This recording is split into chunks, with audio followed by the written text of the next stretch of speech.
Chapter 939. Yulai Restaurant. At this moment it was completely surrounded. Outside the door, there were onlookers, as well as Ma Zhou and the others, who looked confused, blocking the entrance of the restaurant, preventing them from coming out. Inside the restaurant, there were shrill screams, as well as Qing Yaojin's angry roar. "Kid, Lao Tzu asked you to learn from Feng Zi, but you didn't learn anything good. Instead, you learned how to fight. What use does Lao Tzu have for you? Dad, have some conscience. He doesn't blame me for this. Woo. Uncle Cheng, it's not Iron Bull's fault. Listen to me." In the restaurant's hall, Li Qingxian tried to persuade him anxiously. However, Yuqi Gong, who was sitting there and enjoying this farce, seemed to be used to it. He pulled Li Qingxian and pressed him into a chair. Yuqi Gong handed Li Qingxian a bamboo bottle of beer and said, "This is just a small matter. Just sit still. Old Hay knows what to do. However, what you did this time was indeed a little too much. If it were me, I would throw you guys into the military camp to train." When he heard about training in the military camp, Li Qingxian's hair stood on end, and he immediately stopped talking. He had been paying attention to the military camp. At first, Li Qingxian heard Zhang Feng talk about it nicely, and those things seemed very simple. However, when he went to the military camp last time, Li Qingxian's teeth were chattering because of the training method that Zhang Feng described. That was simply not something a human would do. Carrying dozens of kilograms of stones and running around Shao Mountain as if their lives depended on it. Even when they were patrolling, they had to carry stones and tie their legs with stones. Who the hell could stand this? Even the burly Niu Jianhu and Yuqi Baolin, who were known as the ones with the potential to become military gods, broke down and burst into tears the moment they saw Li Qingxian and the others. In fact, these two tower-like men had already lost a lot of weight. This was the result of less than 10 days. If they were to carry these stones in the military camp for a month, then, wouldn't they become human beings? Thinking of this, Li Qingxian's calves couldn't help but tremble. Li Qingxian could only sigh when he saw the carefree Yuqi Gong and the wailing Qing Chimo. He silently mourned for his brother. "Good brother, when Feng Zi comes, you will be free." And Qing Chimo, who had been lying on the table with his butt sticking out, saw Li Qingxian, who had been standing beside him the whole time, sit down. Instantly, his cries became even more miserable. Qing Yaojin waved his horsewhip and whipped Qing Chimo's buttocks even harder. "Brat, if you call Lao Tzu again, do you believe that Lao Tzu will cripple you? What a disgrace to the family. What a disgrace to the family. This time, old Chen's reputation has been King ruined by you. Your mother." Suddenly, an angry woman's voice rang out from outside the door. "Old Hay, you son of *tch. How dare you hit my son? This old lady will beat you up tonight." When Qing Chimo heard this voice, he immediately started wailing mournfully. "Mother, why are you only here now? If you hadn't come, you wouldn't have been able to see your son." When Qing Yaojin and Yuqi Gong heard this voice, their expressions changed drastically. Qing Yaojin's hand trembled as he twisted his horsewhip around the beam above his head. At this moment, Ma Zhou, Hao Chujun, and the others who were blocking the entrance were rudely pushed aside by a group of burly people. In an instant, a noble lady dressed in luxurious clothes, who could not hide her youthful beauty, rushed into the tavern. Although she had a murderous look on her face, it was still difficult to hide her youthful beauty. She lifted her skirt and hurried into the tavern. The lady was very beautiful. Even though she looked like she was only in her 30s, she wasn't someone that the young girls crowding around the entrance could compare to. The moment the lady entered, she saw the horsewhip dangling above Qing Yaojin's head and then looked at Qing Chimo, who was lying on the table and screaming miserably. Her eyes instantly turned red. "Great, old Hei Chen. Who gave you the right to do this? Do you still want to hang my son? Great. Since old Yuqi is here today, let's hang him and me in front of everyone so that you won't despise us." Qing Yaojin was already sweating profusely, but he did not dare to pull the whip back. The key point was that the whip was wrapped too tightly around the beam of the house. If he pulled it back, the beam of the house would be pulled down. Qing Yaojin felt like his head was about to explode. Yuqi Gong also couldn't sit still because when he was angry, Chuishi actually said Yuqi's name. He hurriedly cupped his fist and said, "Sister-in-law, please calm down. We have to talk about this slowly." Tai Nyo, without waiting for him to finish, Chuishi fiercely glared at Yuqi Gong and said, "You old bastard, to think that back then at Wagong. Great aunt, can you please show some mercy?" At this moment, Qing Yaojin hurriedly covered Chuishi's mouth. Cui Dajiao was angry. This time, he was really angry.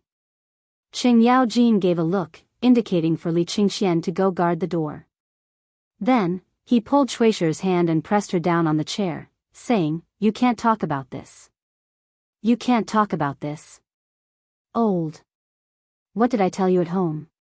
Second master has given strict orders. Please have mercy. If you can't, we can talk about it when we go back. Is that okay?" Cui Dajiao looked at Qing Chimo on the table and burst into tears. "My poor Tai Nyo. Why is the life of us mother and son so bitter? How did you end up with such a father? No, wait, we'll go and complain to the emperor." Chapter 940. Yuqi Gong also knew that this matter was serious. This damned idiot with a brain full of sperm, who knew when he had provoked a romantic debt at Swallow Descent Brothel. Then, who knew which bastard had actually revealed Qing Chimo's identity, beating gongs and beating drums as he went to the entrance of the Duke public house to cause a ruckus. This was nothing. It was enough to get some money to send him away. However, the emperor, who had just returned from Shao Mountain, happened to bump into him. This time, the fun was big. The emperor had directly said that he must give him an explanation before tonight. What was this? This was simply humiliating the duke's face and slapping the emperor's face. At this time, he and Qing Yaojin couldn't help but feel anxious. However, they didn't know that Qing Chimo was afraid of being obstructed by Cui Dajiao at home, so they went to the small tavern. But who knew that Cui Dajiao actually came to find them? Yuqi Gong saw that the matter was serious. Moreover, it was obvious that Zhang Feng already knew about the matter here. If Cui Dajiao blabbered at this time and was seen by Zhang Feng, wouldn't that be terrible? He hurriedly gave Qing Chimo a meaningful glance. Qing Chimo also knew that the matter was serious. He hurriedly rubbed his butt and limped forward, lying on Cui Dajiao's knee and said, "Mother, this matter is this child's fault. This child didn't consider the matter thoroughly. This matter has nothing to do with father. As heroes, we should take responsibility for our actions. Today, this child will accept father's punishment." Qing Chimo also thought it through. If this matter was really allowed to continue like this, it would definitely be a big problem. Although he was extremely unwilling to be beaten, compared to the punishment after the emperor's identity was exposed, he still hoped that he would be beaten more miserably. Then, Qing Chimo clearly explained the whole matter from beginning to end. Especially this time, the emperor was angry. This time, Cui Dajiao was completely anxious. "My son, you. Look at what you've done." Cui Dajiao was so anxious that he was about to cry. She wanted to slap him, but seeing Qing Chimo's pitiful state, she couldn't bear to do it. She was so anxious that tears fell. She looked at Yuqi Gong and said, "Big brother, what do you think we should do about this? Iron Bull is still so young, we can't keep fighting like this. If it really doesn't work, I'll marry her. What do you think?" Yuqi Gong and Qing Yaojin looked at each other and sighed. This is no longer a matter of whether or not to enter the family. This matter has angered the second master. "Little sister, what do you think we should do about this?" Qing Yaojin looked at Cui Dajiao with some fear and said, Why don't we secretly find some people to take that woman away? Once we get out of Chang'an, we should be fine." "Shut up." Cui Dajiao was so angry that his entire body was trembling. "Look at what you've done. You only know how to beat your son when something happens. Now that everyone in the city knows about this, what do you think we should do? It's all because of you. If it weren't for you, would this have happened? As Cui Dajiao scolded, he hugged Qing Chumo and cried. Oh my God. You're asking us to do chores. You dead man, if it weren't for you, would this matter be so serious? If you don't think of a way today, I don't want to live anymore. Qing Yaojin sat there and smoked fiercely. Yu Qigong also had a headache at this time. Looking at the crying Cui Dajiao, he couldn't help but say, Old Hey, why don't we marry her? Cui Dajiao's fierce reputation was that when he was in Wagong, even the military counselor avoided him. When this woman was fierce, she could even be compared to a general. If this matter was not handled properly, it might really go wrong. Qing Yaojin was also in a difficult position at this time. Marry her? No, where would he put his old face? It wasn't that such a thing had never happened before. Which of those high officials and dignitaries wasn't dissolute? However, this matter was definitely caused by someone's plot. Otherwise, even if the Yanlai restaurant's procuress was given 100 guts, she wouldn't do such a thing. However, now wasn't the time to think about this matter. The main problem was how to cover up the ugliness while at the same time not letting Feng Zi know about it. Thinking of this, Qing Yaojin looked at Cui Dajiao and shouted impatiently, Stop crying. Don't you find it embarrassing? I'll send someone to bring that woman into the family on a sedan with 8 people carrying her, okay? Lao Tzu is shameless. This time, it should be fine, right? Hearing this, Cui Dajiao slowly stopped crying. He looked suspiciously at the ashen-faced Qing Yaojin and said, Then what about second brother? I'll go talk to Lao Li, sister-in-law, you can go back first. At this time, Zhang Feng's voice suddenly sounded outside the room, instantly causing Qing Yaojin and the others to break out in a cold sweat.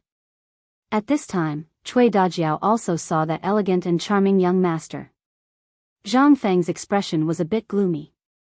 He brought Yu and Jingshu into the tavern under the guidance of Idiot Wei and Li Qingxian. Once they entered, Li Qingxian couldn't help but give them a meaningful glance, indicating that this matter had been properly handled. However, how could Cui Dajiao see their expressions? He stopped crying and crawled up from the ground. Ignoring Qing Chumo's pull, he rushed in front of Zhang Feng and sized up Zhang Feng.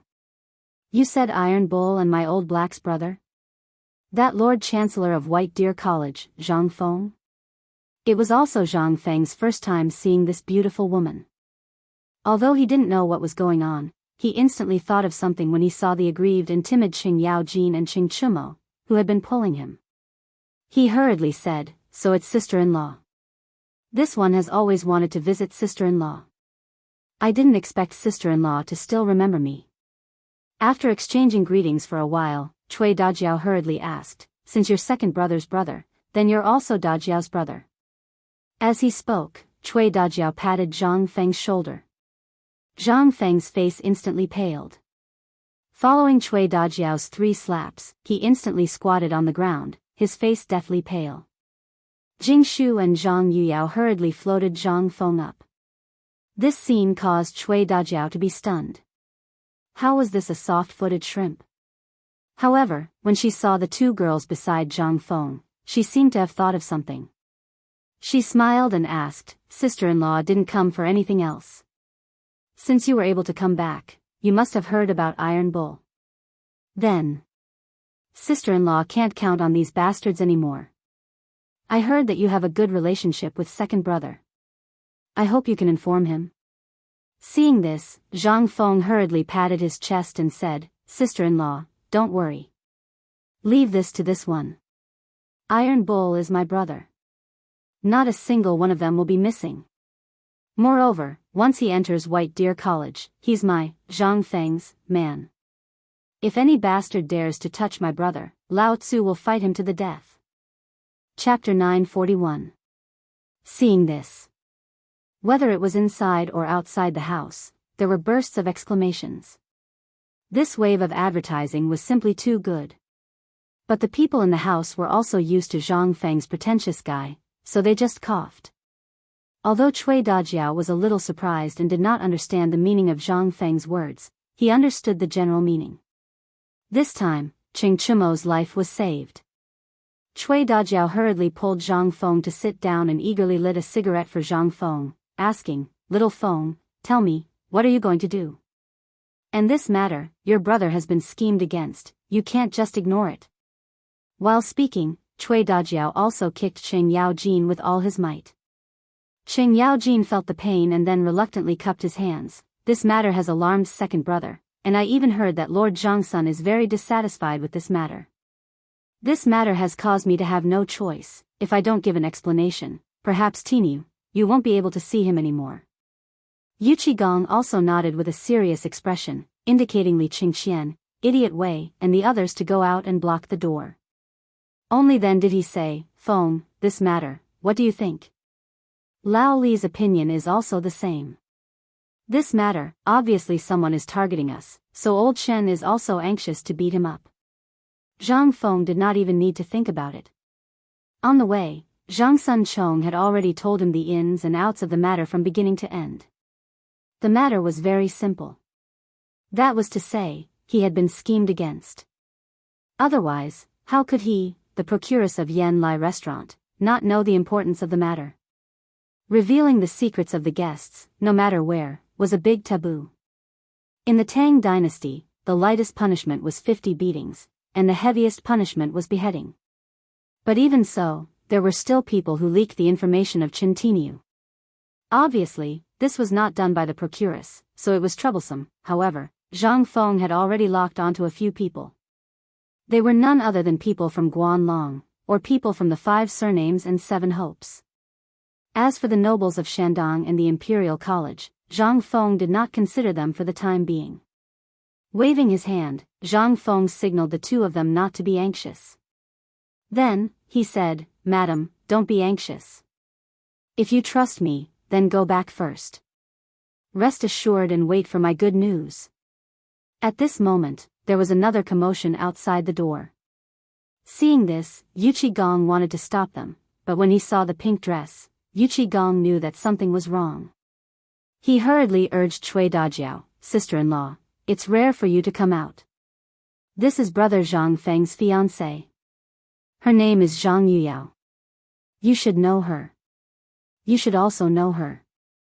Following Yu Qigong's introduction, Cui Dajiao held Zhang Yuyao's hand for a while, then held Jingshu's hand. He was so envious that he could die. From time to time, he would glance at Qing Chimo and sigh. It was as if he was saying, "Look at him. He's not as capable as him, and the woman he finds can't even compare to a toe of his. What's the use of you?" Qing Chimo was so embarrassed that he almost wanted to find a mouse hole to hide in. At this moment, Yu Qigong hurriedly said, "Sister-in-law, why don't you bring the 2 of them around?" But before he could finish speaking, Yu Qiyu had already appeared in front of everyone. Seeing her, everyone present could not help but frown. What the hell, why is this woman here? Yu greets Madam Chen, Old Master Chen, cousin, and young Master Li. After making a circle, Yu Qiyu only glanced at Zhang Feng. However, her gaze made even Jingshu frown. Moreover, she acted as if she did not see the 2 women. Under everyone's watchful eyes, she went to Zhang Feng's side. She actually, just like that, she tidied up Zhang Feng's collar. Gulp. At this moment, everyone inside and outside the tavern stared at Yu Qiyu's every move with wide eyes. The sound of saliva being swallowed could be heard. Other than that, there was no other sound. Zhang Feng was also dumbfounded when he accidentally saw Yu Qiyu's eyes. He was just thinking about how to deal with this matter. How could he have known that this vixen would suddenly appear? At this moment, Yu Qiyu acted as if she did not see other people's gazes. She looked at Zhang Feng indifferently and said, "I presume Prince Zhang is worried about nephew Tainyo's matter?" The word nephew almost made Qing Chimo crack. Zhang Feng coughed and did not know what to say. He glanced at the 2 women and pretended to be calm as he said, "I wonder what Miss Yu means by this?" Yu Qiyu pursed her lips and smiled sweetly.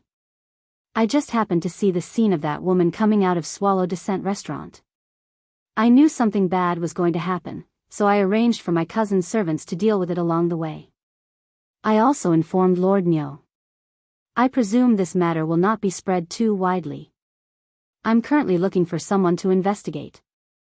Yuchi Gong could not stand it anymore. Although this woman had really helped them greatly this time, did she not know where she was? He coughed and said, "Ahem, this is a man's matter. As a woman, why are you interfering? If you have nothing to do, you should read more about women's virtues." However, Yuchi obviously ignored his words. She looked at Zhang Yuyao and said in surprise, "Ah, is this elder sister Yuyao? You really are as beautiful as the rumors say."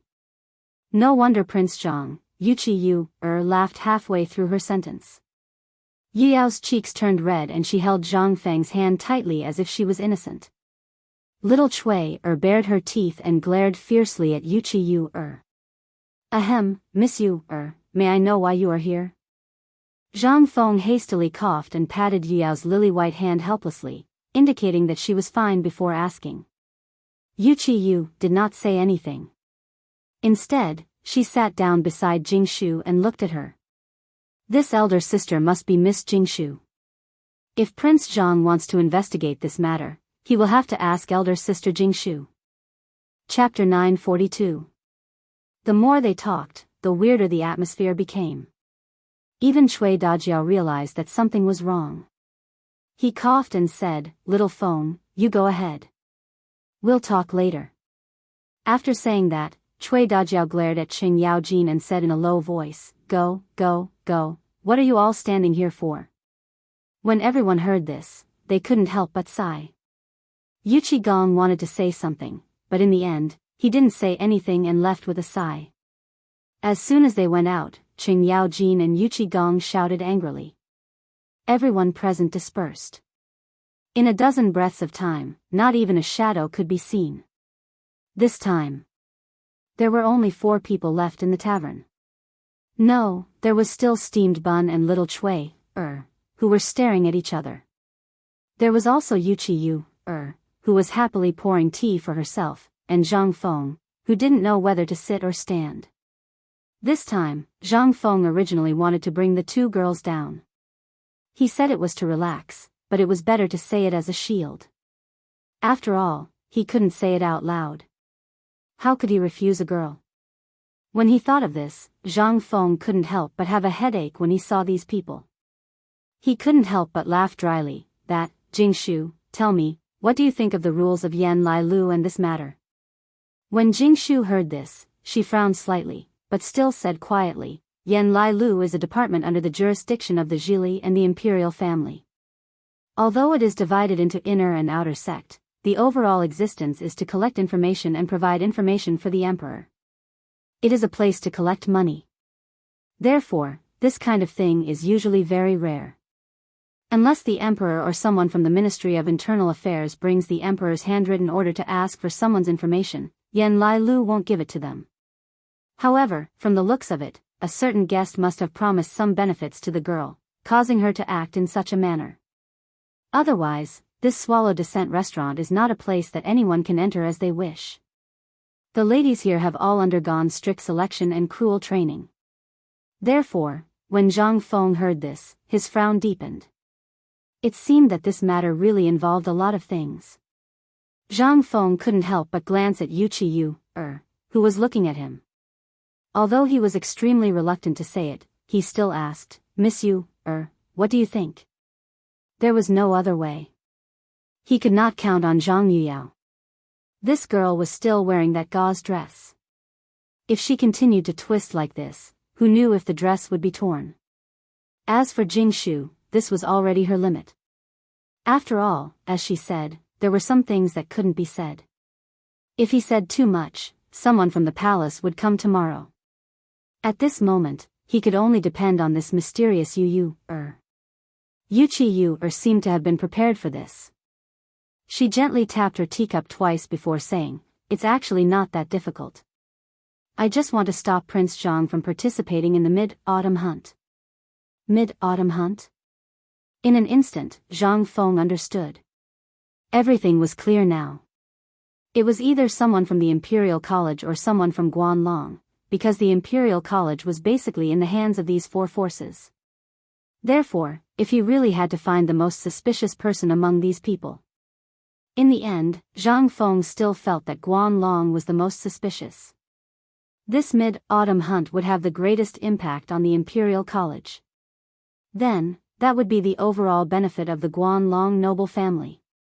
Zhang Feng's eyes couldn't help but turn gloomy. Since they are so eager to die, I don't mind wiping them out. Miss you were born in Jiangnan, so you should have some connections among the big noble families in Jiangnan. Therefore, I would like to trouble you with something. Wuxia nodded with a smile as if she had the pearl of wisdom in her hands. If it were someone else, I wouldn't want to have too much interaction with those ordinary people. However, since it is Prince Zhang's request, I will do my best. Upon hearing this, Zhang Feng stood up and cupped his fists. Thank you very much, Miss Yu. I will prepare a generous gift to thank you in the future. Wuxia blinked and said, how heavy? Well. Zhang Feng was instantly rendered speechless. Wuxia smiled sweetly as he floated away. It was only then that Zhang Feng heaved a heavy sigh of relief. He had finally sent this troublesome person away. After Wuxia left, Jingshu couldn't help but ask, did Prince Zhang deliberately send Miss Yu away? Zhang Feng was speechless. Wasn't this obvious? If he didn't send Wuxia away, how could he live? These three were each more intelligent than the other. If he didn't send one away, how could he live? Most importantly, Zhang Feng really didn't know who was playing tricks this time.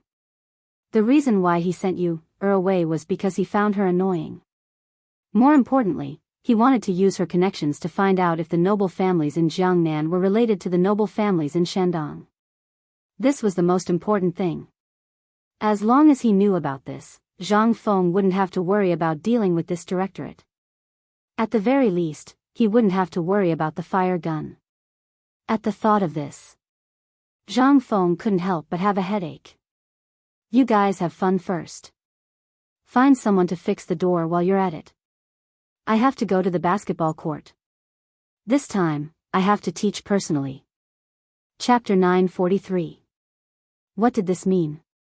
Zhang Feng knew it very well. It was obvious that someone was targeting him. He couldn't get into Wangshan. But Chang'an City was crowded with people. It was the most suitable place for such petty tricks. Would Zhang Feng be afraid? He wouldn't, but these guys were afraid. These guys were all treasured and stubborn. Which one of them wasn't notorious in Chang'an City? It wasn't difficult to see that they had shifted their target from Zhang Feng to Qintinu and the others. This was a little tricky. Obviously, they wanted Zhang Feng to have no one to play. Zhang Feng didn't even need to think about these people's tricks. Lao Li and the others had a close relationship with Lord Zhangsun, so it wouldn't be easy to deal with them. But what about Hao Chujun and Lai Ji? The more Zhang Feng thought about it, the more scared he became. When he arrived at the basketball court, everyone was still playing basketball, but everyone was listless. There were fewer onlookers around. Basically, there were hundreds of basketball courts in Chang'an City. These people went there to spend their remaining strength and hormones. After all, Zhang Feng's dream of making a promise was still needed. Zhang Feng's arrival made everyone feel a little better, but they were still a little absent-minded. Zhang Feng couldn't help but frown and wave his hand to signal everyone to stop training. He asked, Li Gan, what's going on? Li Qingxian walked to Zhang Feng listlessly and sat down next to him. He said, Lai Ji and the others just received a message from Luozhou. It said that Lai Ji and the others' families have been burglarized recently. They also received some inexplicable threats. So, do you know why? Hearing this, Zhang Feng couldn't help but be surprised. He guessed right. Looking at the absent-minded Lai Ji and the others, Zhang Feng waved his hand and said, I didn't think this through. But don't worry. Li Gan, tell your father about this immediately and ask your people to bring their families to your business. Li Qingxian nodded. I've already done it. After my father knew about Tai Nyo's matter, he already sent people to do it. But they are still very worried. If this continues, no one is confident. Zhang Feng couldn't help but be a little angry. If it was really found out that the Guanlong group did this, the Guanlong group's days would come to an end. When he thought of this, Zhang Feng stood up and took a deep puff of his cigarette before he said, "Pack up your things and return to the academy immediately. We'll continue our training there. As for the matters at home, you don't have to worry. Just as I've said before, as long as you're a member of my White Deer Academy, you'll die if you touch them." Hearing this, Hao Chujun said, "My father just sent a letter. He has already entrusted Luozhou's provincial governor to temporarily settle Lai Ji, Guishi, and the others in the magistrate's office. It should have been 3 days ago. Although we are not afraid of death, we are willing to face it with the dean. We are willing to face it with the dean." Lai Ji and the others were trembling with excitement. Hao Chujun's words represented everything. At this moment, they didn't know what to say. After all, the one under the most pressure was still Zhang Feng. Thus, they were already relieved that their families were settled. As for what Zhang Feng would do next, they had no objections. However, when they heard Zhang Feng's words, they were still very touched. After settling this matter, Zhang Feng made a trip to Niu Pai Huang's place. After confirming that Niu Pai Huang was fine, Zhang Feng wrote a note and allowed Niu Pai Huang to go up the mountain. After all, it was safer to leave such an important business in his own territory.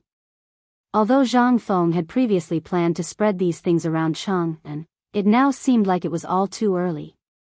After that, Zhang Feng was still worried, so he made a trip to the Chang'an magistrate's office to understand the situation from Niu Weili. This time, Niu Weili got people to carry out dozens of large boxes filled with copper coins. He pointed to the boxes and said, "This is the money from selling the basketballs. There is a total of more than 300,000 strings of cash.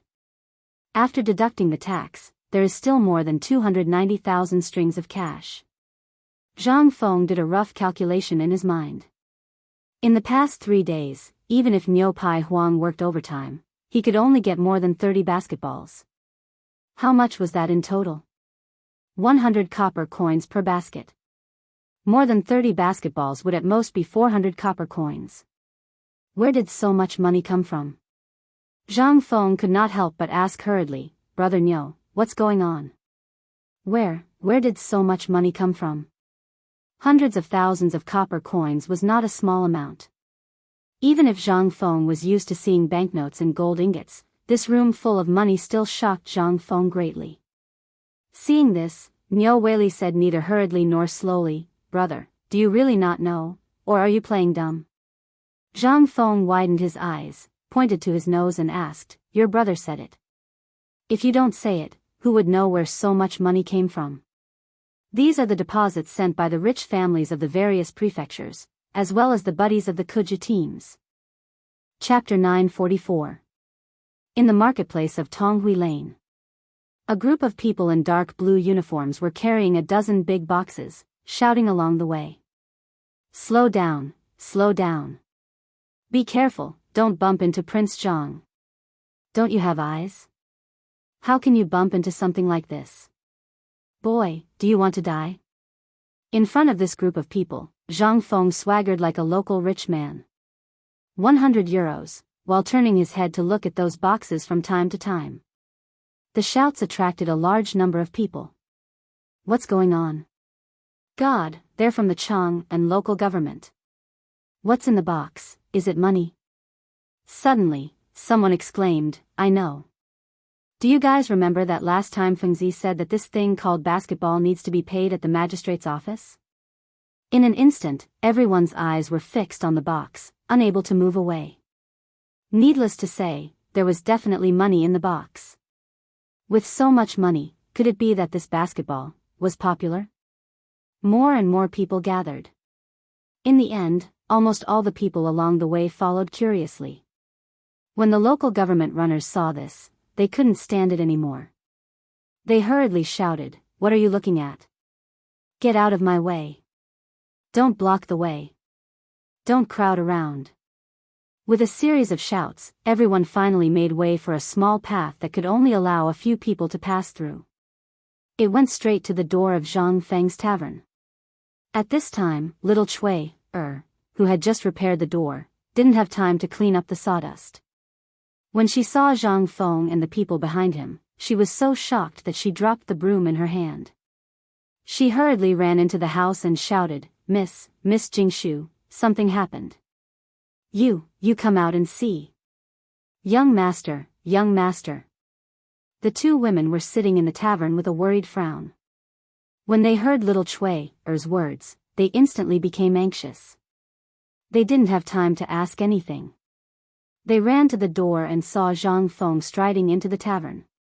The moment he saw the two women, Zhang Feng excitedly gave them a big hug. Of course, this hug was easily avoided by the two women. Zhang Feng had asked for a snub, but he laughed and said, Jingshu, Yuyao, come. Take a look, what is this? While speaking, Zhang Feng waved his hand and said, come on, just put them in the middle. When the bailiffs heard this, they hurriedly moved the tables and chairs in the middle of the tavern away. Then, they arranged the chests neatly in the middle of the tavern. Zhang Feng generously pulled out a handful of banknotes and stuffed them into everyone's hands. After closing the door with great difficulty, he rubbed his hands and said, little Cui, come, open all the boxes for me. This time, it was Zhang Yuyao and Jingshu's turn to be dumbfounded. Little Cui didn't know what was going on, but she still followed Zhang Feng's instructions in a daze. She tore open the seal of the government office and opened the first box. In an instant, the stinky copper coins in the box attracted everyone's attention. This, Jingshu and Zhang Yuyao were instantly stunned. Then, Zhang Feng and little Cui opened the rest of the boxes together. For a moment, not only the three women, but even Zhang Feng himself was stunned. Although these were all scattered copper coins and didn't look as spectacular as the whole box of gold ingots, when more than a dozen boxes of copper coins were placed together at the same time, the shock was undoubtedly the same as a car full of 10 yuan being smashed into your house. But now, they also encountered a fatal problem. So many years ago, so many people saw it. This place was still not safe. Zhang Feng was also worried, what to do with so much money.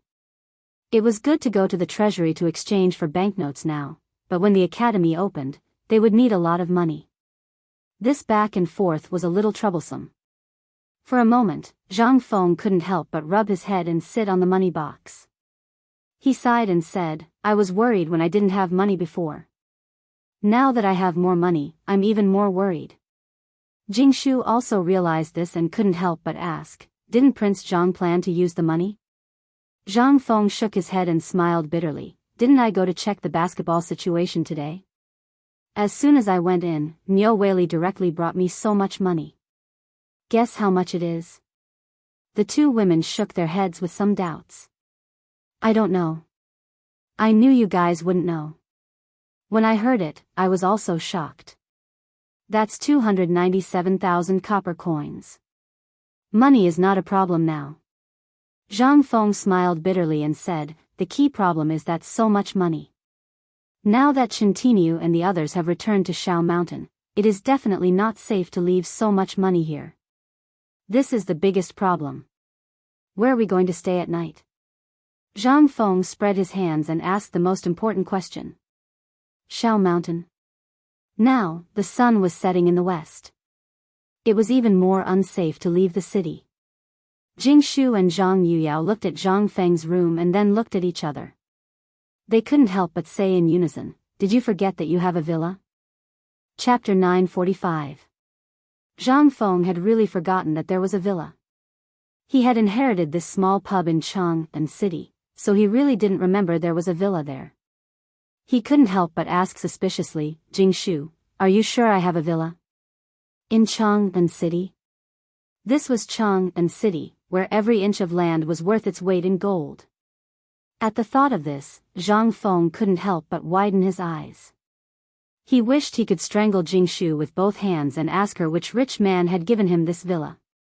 Jingshu ignored Zhang Feng. Instead, she looked at Zhang Yuyao. Zhang Yuyao was a little confused and said, Prince Zhang, have you forgotten about the villa? You won it when you gambled with old Master Li, didn't you? This time, Zhang Feng really remembered it. He slapped his forehead hard and gave the heir a big middle finger. Damn it, how could I forget such an important thing? Damn it. When Zhang Yuyao said this, he really remembered it. He couldn't help but lose his composure when he gambled with old Master Li last time. He grabbed Zhang Yuyao and Jingshu and said, Let's go, where are we going to stay tonight? Why didn't you tell me earlier? Chang'an City was built on the foundation of the original Chang'an City in the Qin dynasty and the Han dynasty. It was located on the Longzhou Plateau in the southeast of the original Chang'an City in the Han dynasty. In terms of ecological environment, Chang'an City at this time was much more pleasant than Xi'an in the future. At least, the climate of Chang'an City at this time was more pleasant. Now, the Guangzhou area and the northern part of Shaanxi were already covered with lush vegetation. There were also 8 rivers in Chang'an, mainly the Weishui River. From the north bank of Chang'an, there were Luo River, Ba River, Chan River, Shuo River, Feng River, Bai River, and so on. They formed a large network of water conservancy that was like a net, entangling Chang'an City. Therefore, there was a saying that there were 8 rivers in Chang'an. It was also called the 8 rivers in Chang'an. Where there was water, there was scenery. At this time, Chang'an City was the imperial city and was heavily guarded, so it was relatively safer and peaceful than other places. Therefore, there were even more villagers and rich families gathered here. With more people, the number of rich families increased. Correspondingly, the real estate industry was flourishing. Zhang Feng suspected that the current emperor might be interested in buying a house or a piece of land. The best location of the mansion of the 16th prince was close to the Daming Palace. The reason why it was chosen as the location of the mansion of the 16th prince was that it was close to the dragon vein of Longzhou Mountain. Naturally, the place where the dragon vein gathered was the Taiji Palace in the Imperial Palace. Zhang Feng was very puzzled. Along the way, he heard Jingshu and Zhang Yuyao talk about the mansion of the 16th prince and the city. He could not help but ask in confusion, I say, Laoli is really awesome. He can get such a good place where the mansion of the 16th prince occupies. It seems that he really put in a lot of effort. Jingshu shook her head and said, This is inevitable. Master Li's mansion was built for old Master Li to serve him in his old age. Who knew that it would benefit you in the end? At that time, it was rumored that this mansion had collected many rare treasures and was extremely luxurious. Although it was built on 2 mansions, it was built after the 2 mansions were connected. But it still took 2 years to renovate. That's not all. The most important thing is that this mansion took 3 years. Think about it, how luxurious will it be? Rare treasures, extremely luxurious. As Zhang Feng listened, he was a little impatient. He could not help but urge the sedan bearer, Man, speed up. You will be rewarded later. The sedan bearer was overjoyed. He waved the horsewhip and said, Then, old Master Zhang, madams, please sit tight. Jia. The word madam instantly made Zhang Yuyao and Jingshu blush. But at this time, only Zhang Feng could appreciate it. Following a shout, 8 carriages carrying simple luggage and belongings, as well as a dozen boxes of copper coins, instantly followed Zhang Feng's carriage and sped up again, passing through the busiest area of the Easter market. The most conspicuous thing was the tiger skin recliner in the carriage behind Zhang Feng. If it had not been for the Yamen runners escorting them, the imperial guards and patrolling soldiers would have come to inquire about it. Even so, those who recognized the recliner still screamed in excitement. Old Master Zhang is back. Although many people did not know who Old Master Zhang was, people who could live in the 16 royal cities were obviously wealthy and respectable people. At this time, with the movement of the carriage, more and more people saw and even heard about Lord Zhang's return. The first to know was the people from the 16 royal residences, as well as the people from the High Duke's public houses. Although they did not know who Old Master Zhang was, the mansion was the only mansion left. Who could live in the mansion so ostentatiously? Who else could it be other than Zhang Feng, whom their old master had been talking about? Wei Zheng and the others were very surprised when they heard the news. After confirming it several times, Wei Zheng, Fang Xianling, Du Ruhui, and the others stood up and said, "Let's go to the mansion." Chapter 946. Before arriving at the Wang residence, Zhang Feng could already hear the clamor. He couldn't help but lift the curtain of the sedan chair to take a look. His eyes widened.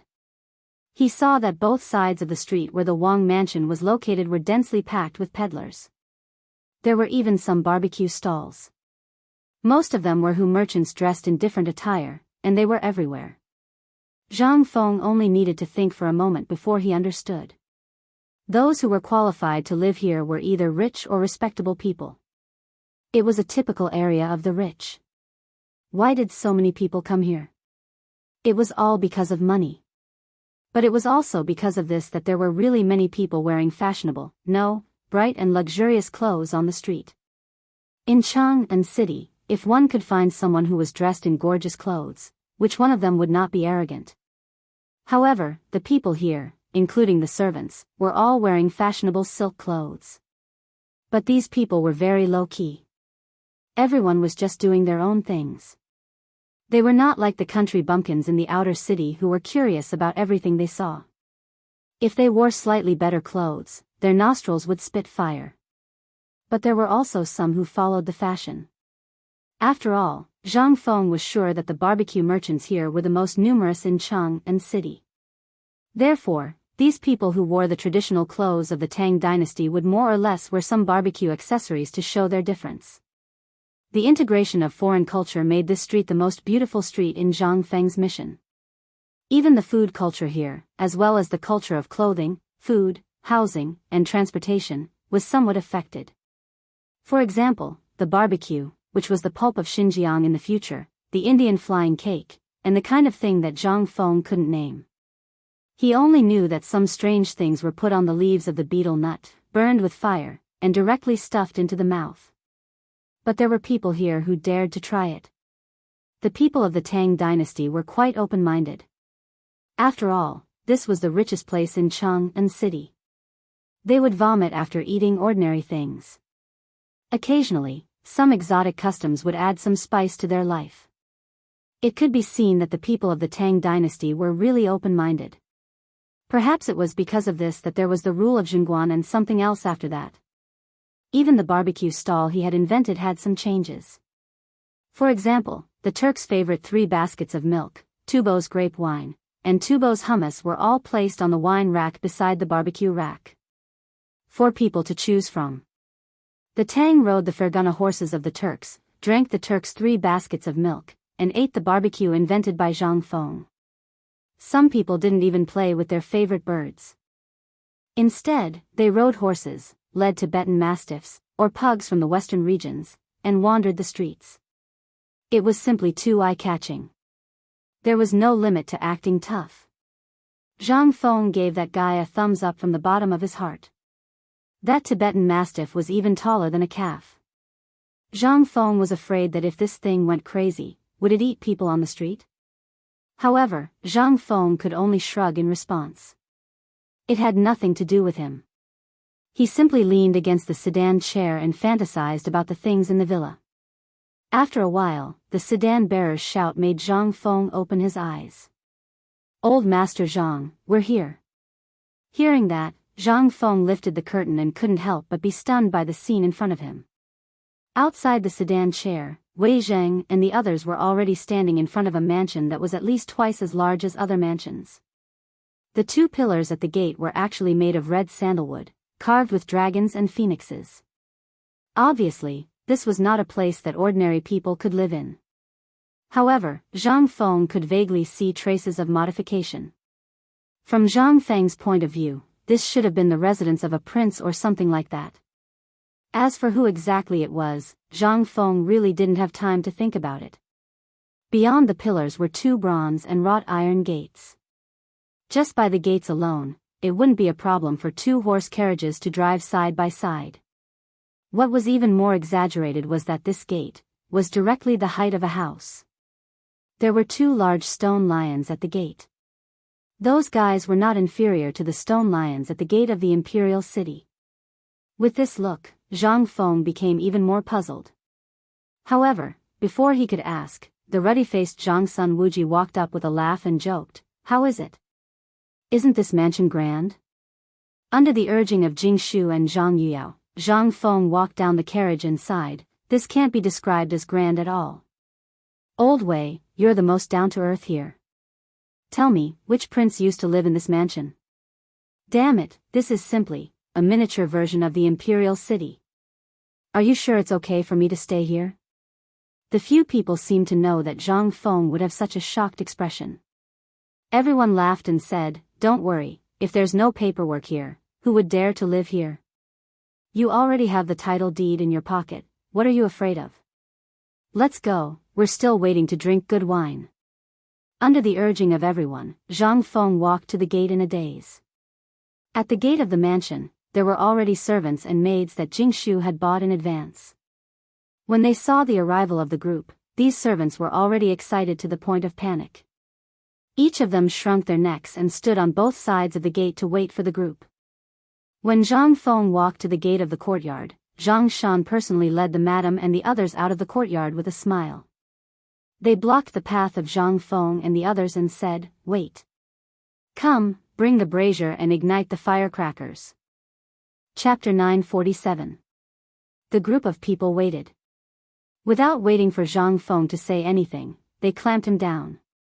Amidst the crackling sounds of firecrackers, Zhang Feng was placed in a brazier. A thunder that shakes the heavens, sweeping away the bad luck behind.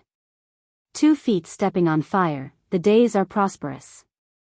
3 steps over the threshold, the days are better and better. Prince Zhang is back. Zhang Feng was in a state of confusion as he was carried into the courtyard.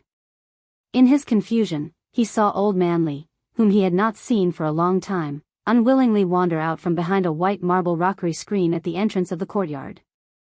Following behind him were Li Shimin, Zhang Sun, Wu Go, and the others. Once he saw an acquaintance, Zhang Feng came to a realization and said, "Wow, this is all your wicked idea, isn't it?" Seeing this, Li Yuan was so angry that his teeth itched.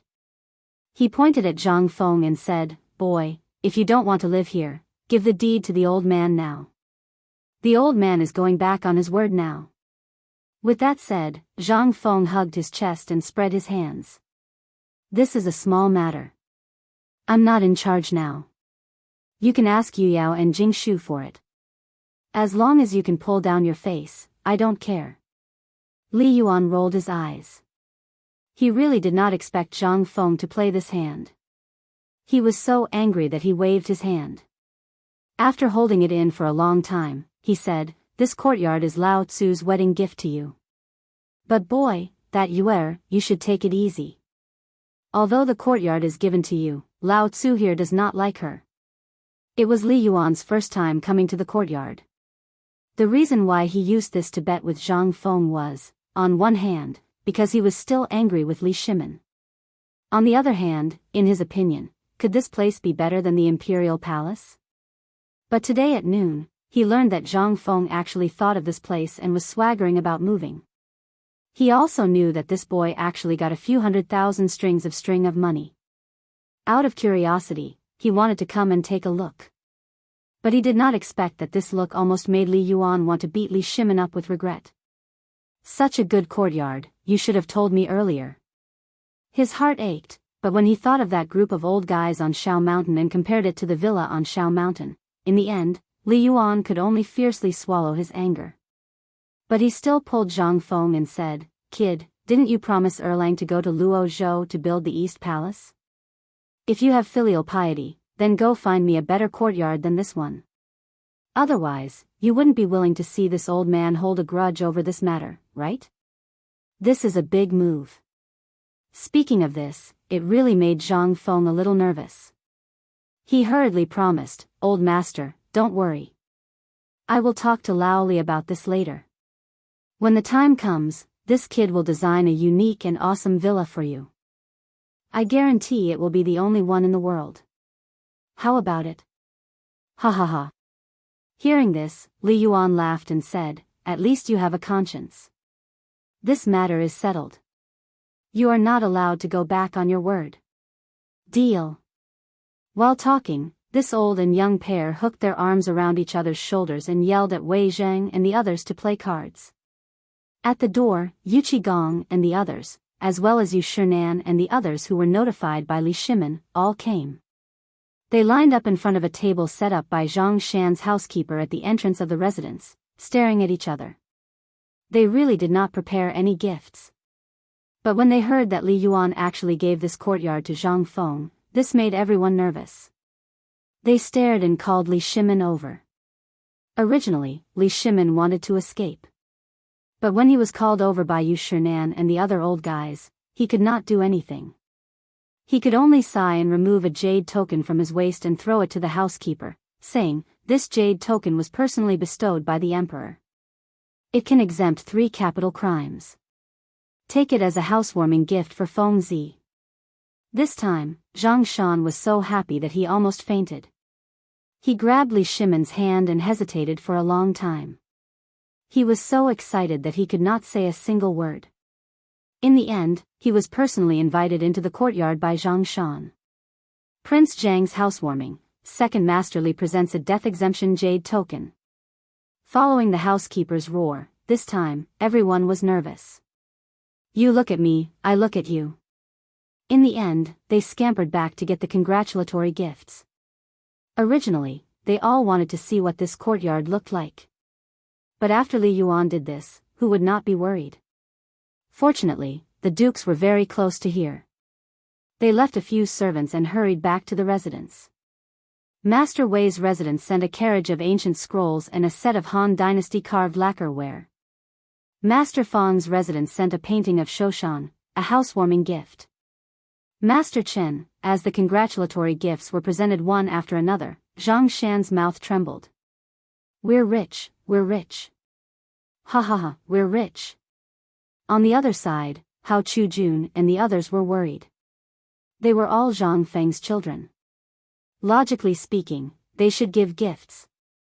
But at this time, they were scared by the gifts of the masters in front of them.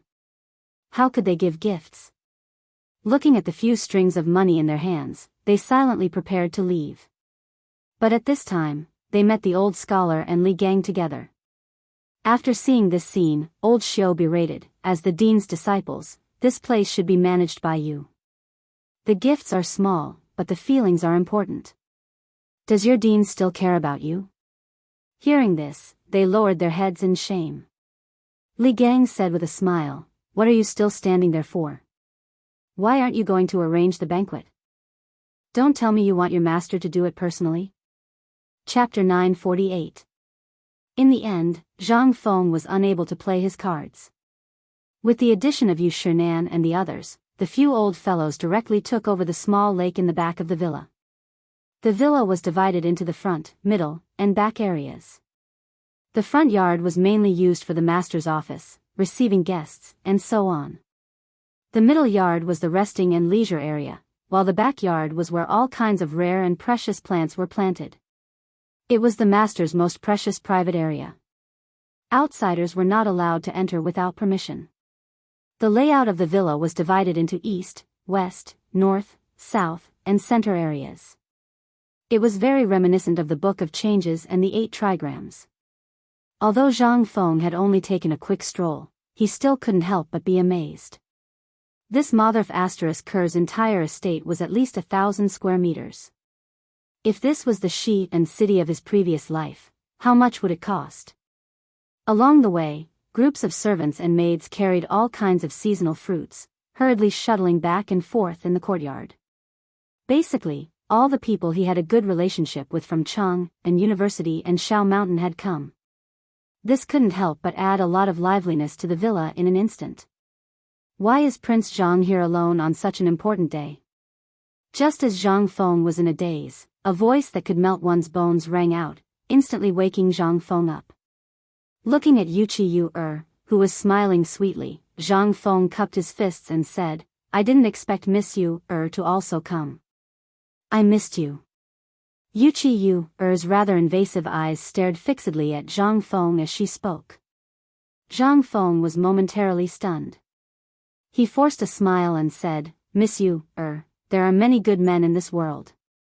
Why do you? Yuqiu also withdrew her smile and pointed to a patch of grass in the forest. The two sat down side by side and said, I know they don't like me, but I really do like young master. I don't know what young master is thinking, but you, really likes young master. Zhang Feng wanted to say something, but Yuqiu, covered his mouth with her small hands. She continued with bleakness in her eyes, You, was born like this. If I had known that everyone was afraid of you's appearance, I would have used a knife to destroy number one's face and these two shields long ago. But you also know that a woman like me has never had a choice. Back in Jiangnan, many wastrels and rich men fawned over my beauty. If you, didn't have that kind of means, how could I meet young master today? Zhang Feng's expression couldn't help but become serious. After thinking for a while, he wiped the tears from the corner of Yuqiu's eyes. At this moment, he didn't know what he thought of Yuqiu. If he said that he didn't like her, then he would definitely be lying. But if he said that he liked her, who wouldn't like her? Sigh. Zhang Feng sighed. After some thought, he pulled Yuqiu into his arms. In that instant, Yuqiu's body stiffened as if she had been electrocuted. But the moment she leaned on Zhang Feng's shoulder, she felt an indescribable sense of relaxation, warmth, and safety. Yuqiu took advantage of the situation to take Zhang Feng's hand and stroke it over and over again. When I first came to the capital, I didn't know what Prince Zhang looked like. Some said that those who could write such poems were all over 50 years old. Others said that those who could become great scholars were mostly old men. But you had no choice. In fact, it was because of Prince Zhang's poems that I was willing to come to Chang'an. This is also fate. You, doesn't blame anyone for letting me meet you. The people around you aren't wrong either. Indeed, if a person is addicted to beauty, he will sink for the rest of his life, just like King Yu of Zhou. This time, Yuqiu said everything she wanted to say. Then she left Zhang Feng's shoulder and wiped her tear-stained cheeks. She smiled and said, Your villa is very beautiful, really. You, is content to be able to see this today. Tomorrow, you, may return to Jiangnan. There's a letter from home saying that the king of Lingnan was the matchmaker. You, is content to be able to become a princess. As she spoke, under Zhang Feng's stunned gaze, Yuqiu, got up and reluctantly let go of Zhang Feng's hand. She let go of his fingers one by one, then smiled sadly and said, Prince Zhang, if fate wills it, goodbye. Don't go. Zhang Feng instantly came to his senses. He grabbed Yuqiu's hand and hugged her tightly from behind. He whispered in her ear, Give me some time. It's no use. Yuqiu shook her head with a bitter smile. This isn't something we can decide on our own. You knows what she wants. You can't give me what I want. I can. Zhang Feng firmly growled in Yuqiu's ear. Yuqiu shook her head, trembling all over. Drops of tears fell on the back of Zhang Feng's hand.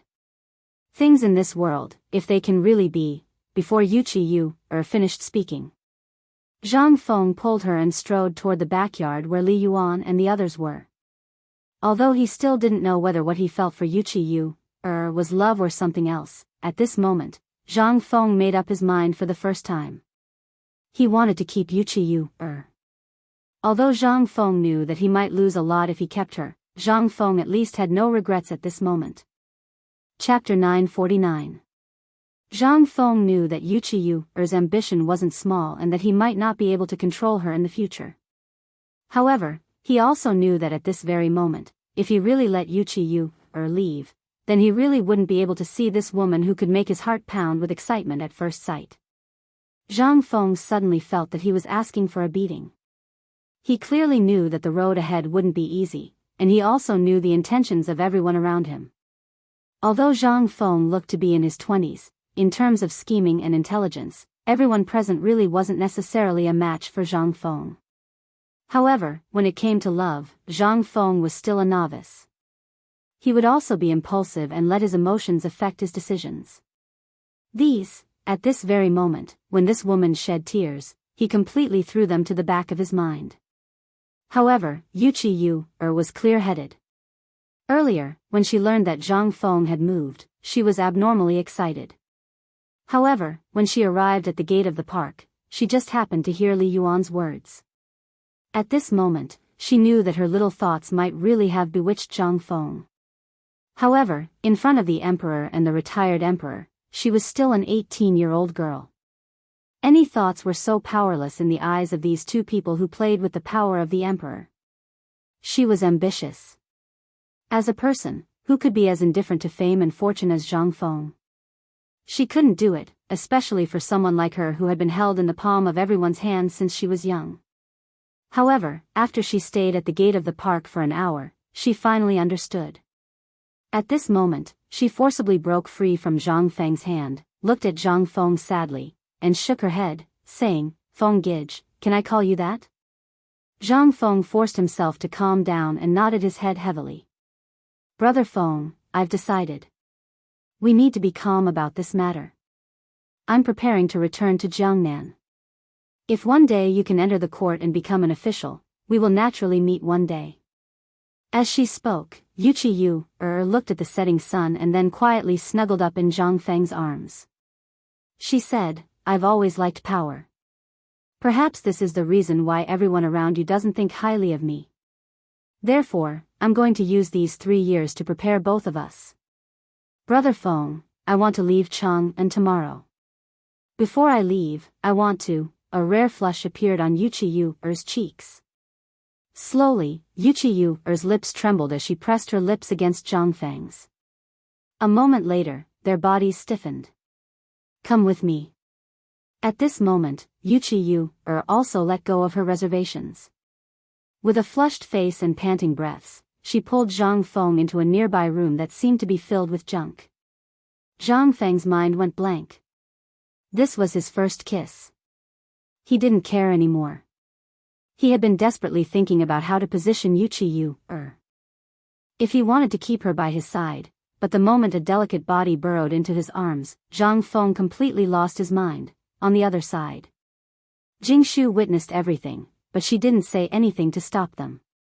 She knew she had no right to stop Zhang Feng. She could see that Zhang Feng liked her and Yu Yao, but she didn't know whether Zhang Feng had been bewitched by this sudden appearance of Wuxia Xianxia. But Wuxia Xianxia's words just now had deeply shaken her. Yes, in this era, if a woman wanted to protect herself from a pack of wolves, what would she do if she didn't have a layer of protection? Just like how she was in Swallow Descent restaurant. If she hadn't met that old palace maid, what would she have done? Perhaps she would have been reduced to a plaything? Younger sister Jingshu, have you seen Prince Zhang? At this moment, Zhang Yuyao's anxious and joyful voice slowly sounded not far behind Jingshu. Jingshu hurriedly wiped the corners of her eyes and shook her head. No, he probably went to entertain the guests at the door. Oh. Zhang Yuyao glanced suspiciously at Jingshu, but didn't think much of it. She pulled Jingshu aside and said, "Old Master Li and the others want to see you. They said they want to hear you play a song to toast." Jingshu had already sorted out her emotions. After taking a discreet glance at the room, she left with Zhang Yuyao. She knew that this farewell was exchanged with Wuxia Xianxia's life under the noses of the emperor, the retired emperor, and many other dukes. If these people were to find out, Wuxia Xianxia would definitely not live to see the next day. But Jingshu still silently prayed in her heart for this person whom she had barely spoken to, who could perhaps be called a sister. The two women left. She also sent away all the servants in the courtyard. That was all she could do. As for whether something would happen, she could only resign herself to fate. At least, nothing would happen to her lover. She envied Wuxia Xianxia. If she had half of Wuxia Xianxia's courage, she wouldn't have ended up like this. She also didn't know what Zhang Feng was thinking. To be honest, she was really looking forward to how Zhang Feng would face them after this incident. Perhaps it wouldn't be holding hands. Chapter 950. The lights gradually made the originally darkened courtyard reveal a different kind of charm. Since the evening, more than 30 servants in the courtyard had been hanging lanterns in every corner of the courtyard and on the trees. Zhang Feng, who was in a daze, was awakened by the noise outside. Looking at the shadowy figures outside the door, when he got up, he found that all his clothes were taken off. Then, he suddenly remembered everything that had happened just now. He looked around the room anxiously, only to find that there was no trace of Miss Yu, except for him and a patch of red on the gunny sack beside him. It was as if Miss Yu had never been here. Zhang Feng looked at the patch of red on the gunny sack sullenly, with mixed feelings in his heart. At this moment, the impulse was also awakened. Although he had seen this kind of drama countless times in the movies and harem dramas in the future, he also knew that this scene had happened to him. Zhang Feng was a little disappointed, and also a little disappointed. Was Wuxia Yu really a bad woman? He could not tell. But as Wuxia Yu had said, if a woman did not have a layer of disguise, could she maintain a pure body and move around in the mixed circle of the Jiangnan aristocrats with ease? As for her desire for power, she just wanted to give herself something to rely on, alas. Zhang Feng sighed deeply. At this moment, he did not know how to face Zhang Yuyao and Jingshu. Now that such a thing had happened, Zhang Feng could not help but have a headache slowly. At this moment, an anxious cry could be faintly heard from outside the door. Have you seen Master? The banquet is about to start. Have you seen Master? Master, Prince Zhang, Zhang Feng sighed. After tidying up the crime scene, he slowly slipped out of the courtyard when no one was paying attention. This was not the time to think about this problem. When he slipped out of the back door, he saw Jingshu standing there with a lamp. When she saw Zhang Feng, she didn't say anything and just silently held Zhang Feng's hand. Zhang Feng was stunned. You saw it? The lantern in Jingshu's hand swayed, but she didn't answer. She just said, she left. This is what she left for you. She left about 10 minutes before you came out. I opened the back door for her. You don't mind, right? While speaking, Jingshu suddenly turned around. Her eyes were a little misty under the light. Zhang Feng couldn't help but stare blankly. He couldn't help but hug Jingshu's slender waist. Looking at that familiar yet strange face, he said softly, "Thank you." Zhang Feng didn't read the letter. It wasn't the right time. After hugging Jingshu, the two returned to normal again. They bypassed the backyard, and the noise gradually became louder. Zhang Sun, who was chatting with Yuchi Baochi, saw the two people appear. His eyes couldn't help but brighten. Oh, Fengzi is here. This roar instantly made many people present heave a deep sigh of relief. This guy disappeared for 2 hours. Although they didn't know what he was doing, as the host, it was always a little improper to do so. However, the people who could come here were all close to Zhang Feng. Obviously, they didn't care about this point of Zhang Feng at all. They had already picked up the wine and meat to eat and drink. Fengzi, come and sit. Li Yuan smiled and waved at Zhang Feng. Only then did Zhang Feng recover. He cupped his fists at everyone and said, I didn't take good care of you. I didn't take good care of you. Just now, I had a sudden burst of inspiration. Looking at the sunset, I couldn't help but create a new poem. The people who could come were all literary masters or high-ranking officials. When they heard that Zhang Feng was writing a poem just now, although some people were puzzled, most people couldn't help but be attracted by the poem created by Zhang Feng. Although Li Yuan had doubts in his heart, he didn't want to disturb Zhang Feng in front of so many people. He said, why don't you say a good poem? Do you want to wait for old man and others to invite you? Zhang Feng smiled faintly and motioned Li Yuan not to be anxious. Then, under the surprised, puzzled, and even jealous eyes of everyone, he asked Xiao Chui, to bring a jar of white wine. After drinking for a while, Zhang Feng looked at the vaguely bright western sky and said, the sunset is just beginning, the floating clouds have not returned. The river is bright and drinking far away, the canyon rain falls and flies. The goose finally flies high, the bear feels fattened. The autumn parting guest is still there, the bamboo dew is faint in the evening. It's just a poem. In an instant, everyone was silent for a long time. Then, more than 30 people sitting at the front yard suddenly exclaimed one after another. Even Yu Shernan and the other 3 people got up excitedly and asked almost at the same time, "Boy, this poem, is it really written by you just now? Who wrote it for? Who wrote it for?" Zhang Feng looked at the sunset with a complicated gaze. "For yesterday, for the past, for the ancients. Isn't it happy to say goodbye to the old and welcome the new?" Several people were a little suspicious. In the field of poetry, no one could understand the meaning of it better than them. Li Shimin sighed slightly and shook his head.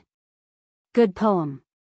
Come, everyone, raise your glasses and toast to Zhang Feng's poem.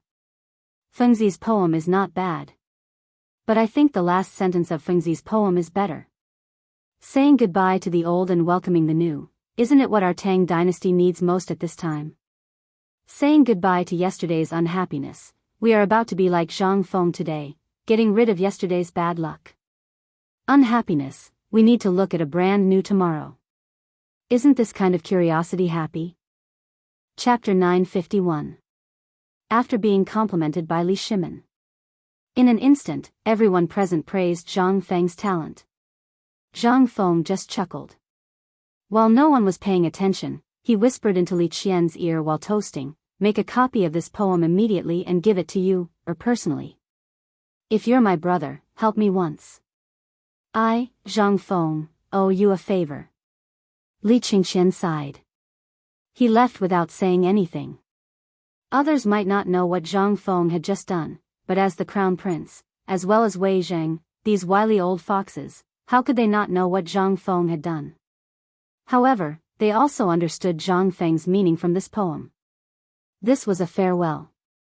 The banquet officially began with Zhang Feng's poem. Perhaps Zhang Feng was drunk, or perhaps he was still distressed by Yu Qi's departure. With a wave of his hand, he took out all the liquor that Zhang Yuyao and Jing Shu had secretly hidden. Zhang Shan's face changed in anger. However, under Qing Chimo's whisper, Zhang Shan excitedly pulled Qing Chimo aside and called him brother. What else could they do? Wait for these people to finish drinking all the liquor?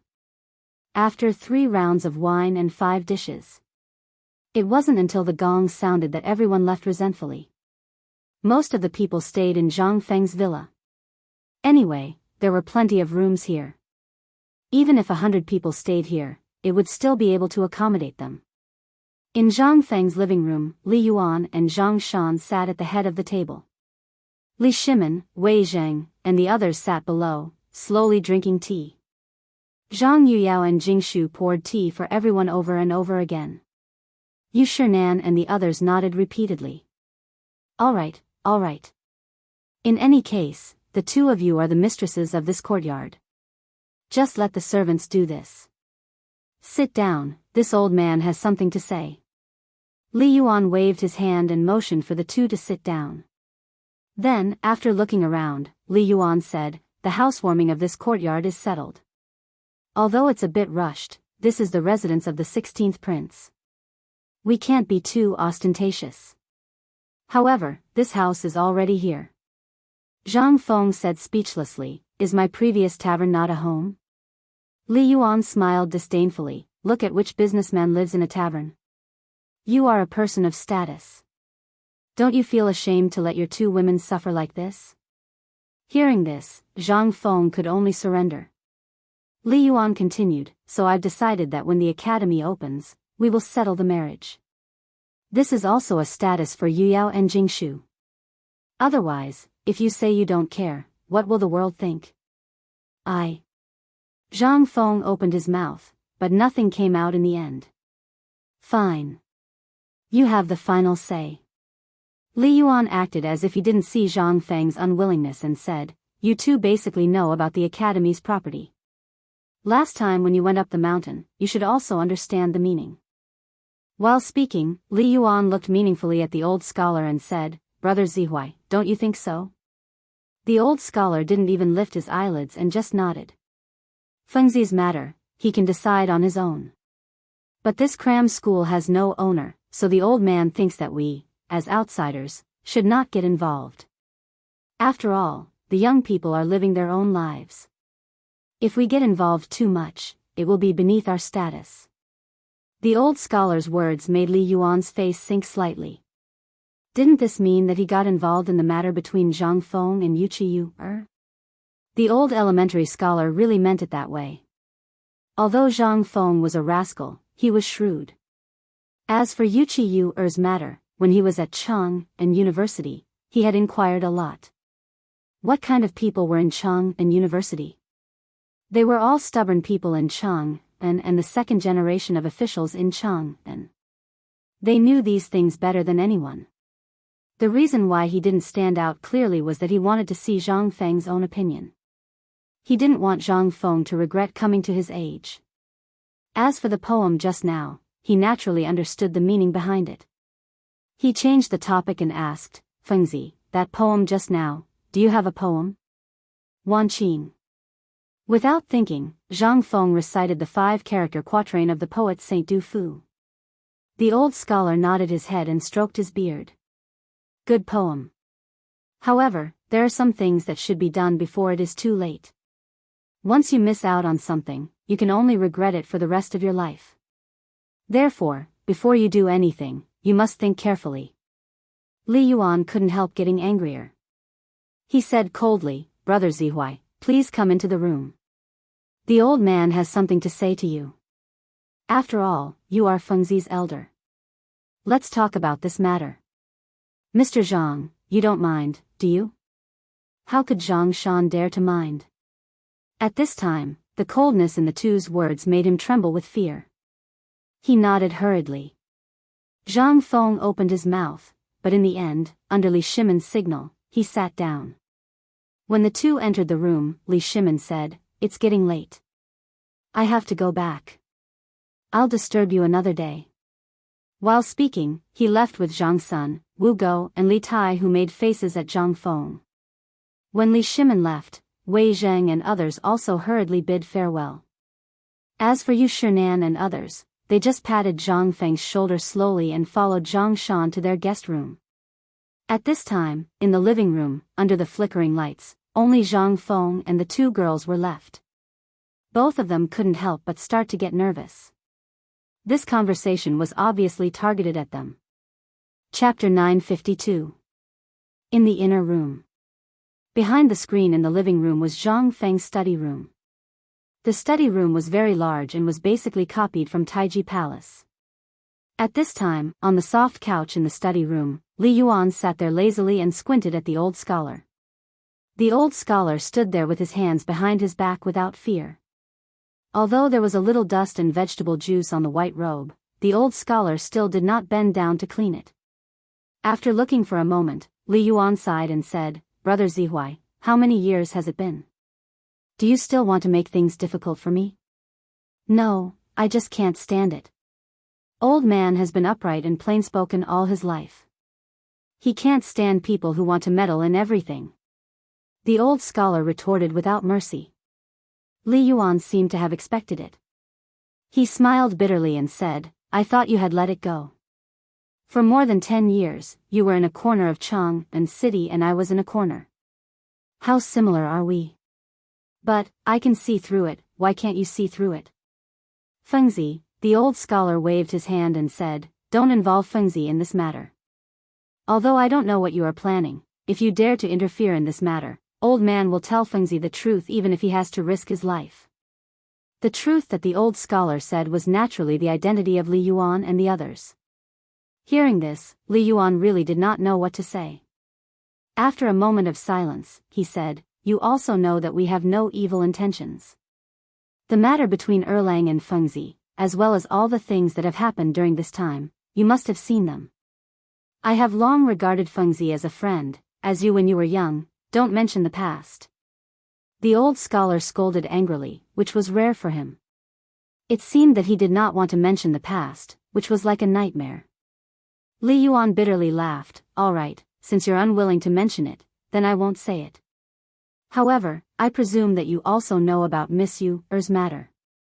Feng Zi's way of dealing with people is to go with the flow, and he doesn't have too much of a greedy heart.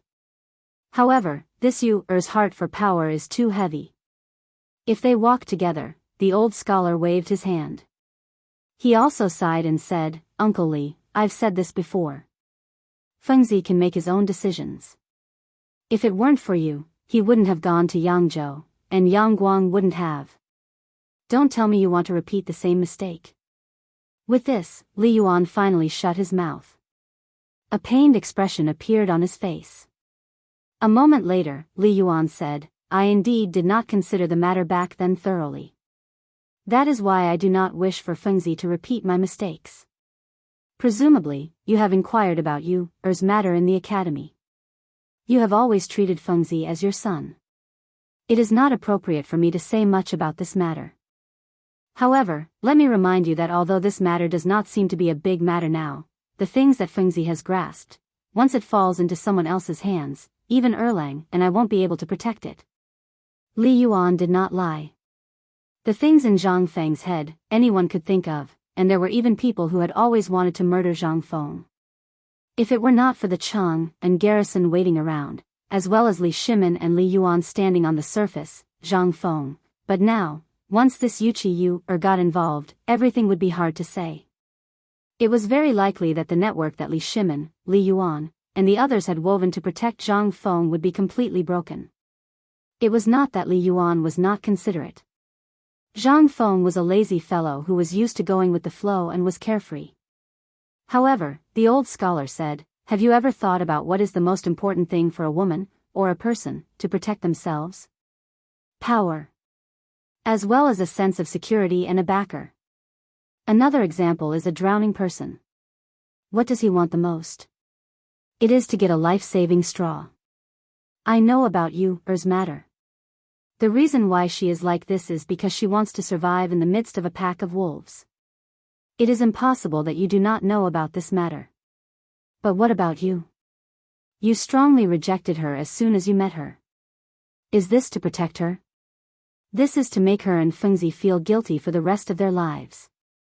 It is even likely that love will turn into hatred. This is a seed of hatred. Think about it again. Feng Zi's character is a prodigal. Naturally, it is impossible for him to support a family.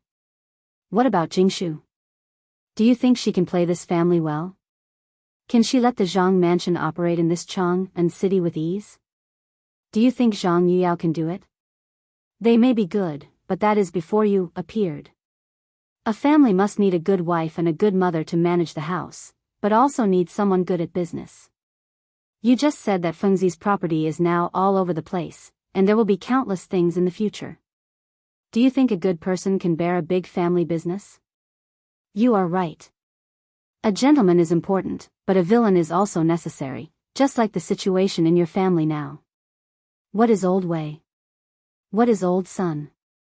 What is old Chen? Only such a combination can form an invincible family, but you don't want to see Feng Zi rise with such a family. I want to ask you, what are you afraid of? Chapter 953. Li Yuan was silent. The old scholar was right. He understood the principle of mercy not controlling soldiers and righteousness not controlling wealth, but he really couldn't see through this Wuxia. At this time, the old scholar's words couldn't help but move him. Outsiders couldn't participate in Feng Zi's things, especially his life and property. No matter how they protected him, Zhang Feng still needed to bear the burden that he should bear, such as the responsibility of a man, the harmony of a family, and so on. However, Zhang Yuyao and Jingshu, although Jingshu was very scheming and very good at planning, Li Shimin wanted to give her to Zhang Feng because he valued her. However, she wasn't good at socializing and speaking, so it was a bit difficult. Although Zhang Yuyao was good, she was too simple. Without scheming, she was easily deceived by scheming people. These two lived well, but as the head of a family, to control the operation of the entire family, they were really a bit lacking. This was still an ordinary family. However, was Zhang Feng an ordinary family? No. Li Yuan couldn't help but sigh deeply. He got up and patted the old scholar's shoulder, saying with a wry smile, "Brother Zihuai is still the same as before. Whatever you say, you hit the nail on the head. I admit that you won this time, but I still insist on letting nature take its course. What do you think?" While speaking, Li Yuan also handed the old man a cigarette, but the old scholar acted as if he didn't see it. He sat on the soft couch and said, "This matter, old man Zihuai will explain it clearly to Feng Zi. However, under the premise that this matter hasn't completely lost control, you still have to come forward. At the very least, you have to protect Miss Yu, Li Yuan had no other way. He could only nod and then leave with his hands behind his back. In the living room, Zhang Feng and the other two sat quietly, thinking about their own worries. After seeing Li Yuan come out, Jing Shu and Zhang Yuyao hurriedly got up. Zhang Feng glanced at it lazily, and then did what he was supposed to do. Li Yuan happily gestured for the two women to sit down before looking at Zhang Feng. "Kid, old man will come to talk to you about something tomorrow. I will let you go today. As for this engagement, you can do as you see fit. As long as you feel worthy of them, it's fine." While speaking, Li Yuan gave Zhang Feng a meaningful glance, and then hurriedly left. This time, Zhang Feng could not help but be stunned. "You guys were the ones who forced me to get married and go on blind dates, and now you're just going to let me do as I please? What was the meaning of this?" But in this case, Zhang Feng really breathed a sigh of relief. At the very least, although he was now a person of the Tang dynasty, his soul was still that of a good young man in the 21st century. Although he dreamed of having 3 wives and 4 concubines, he was a little overwhelmed at this time with only 3. If there were more, how bad would it be? Therefore, Zhang Feng had a headache about marriage. If there was no Yu, he might not have a problem getting married when the hospital opened. But the key was that Yu appeared. And now she had sex with him. The true meaning of first love was hard to forget. Perhaps Yuqi Yu wanted Zhang Feng to be unable to forget her. However, even if Yuqi Yu did not think so, as a man, would he let her be alone outside? Then he was not a man. At this time, the old scholar appeared in front of Zhang Feng without him knowing. He sat on the main seat opposite him, smoking while staring at Zhang Feng. This action made Zhang Feng have goosebumps all over his body. After watching for a while, the old scholar asked, "Tell me, what do you think of you, This, Zhang Feng could not help but be at a loss for words. Looking at Zhang Yuyao and Jingshu, Zhang Yuyao's face turned red. She got up and was about to leave, but the old scholar stopped her. They were going to eat under the same roof from now on. Since they were both here, they had to have a good talk. Zhang Feng was stunned. Jingshu's eyes flashed with a look of as expected, while Zhang Yuyao's face turned even redder. She stood there, not knowing where to sit or stand. She was so anxious that she could only change her clothes. The old scholar pretended not to see and said to himself, "Since you've done it, you have to take responsibility as a man. No matter what anyone says, you have to hold on to what belongs to you. That is what truly belongs to you. Anything else can only be used as a reference. Don't be swayed." When Zhang Feng heard this, it was as if a sudden clap of thunder had exploded in his head.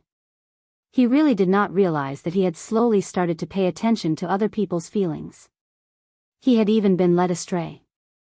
How could he not understand what the old scholar had just said?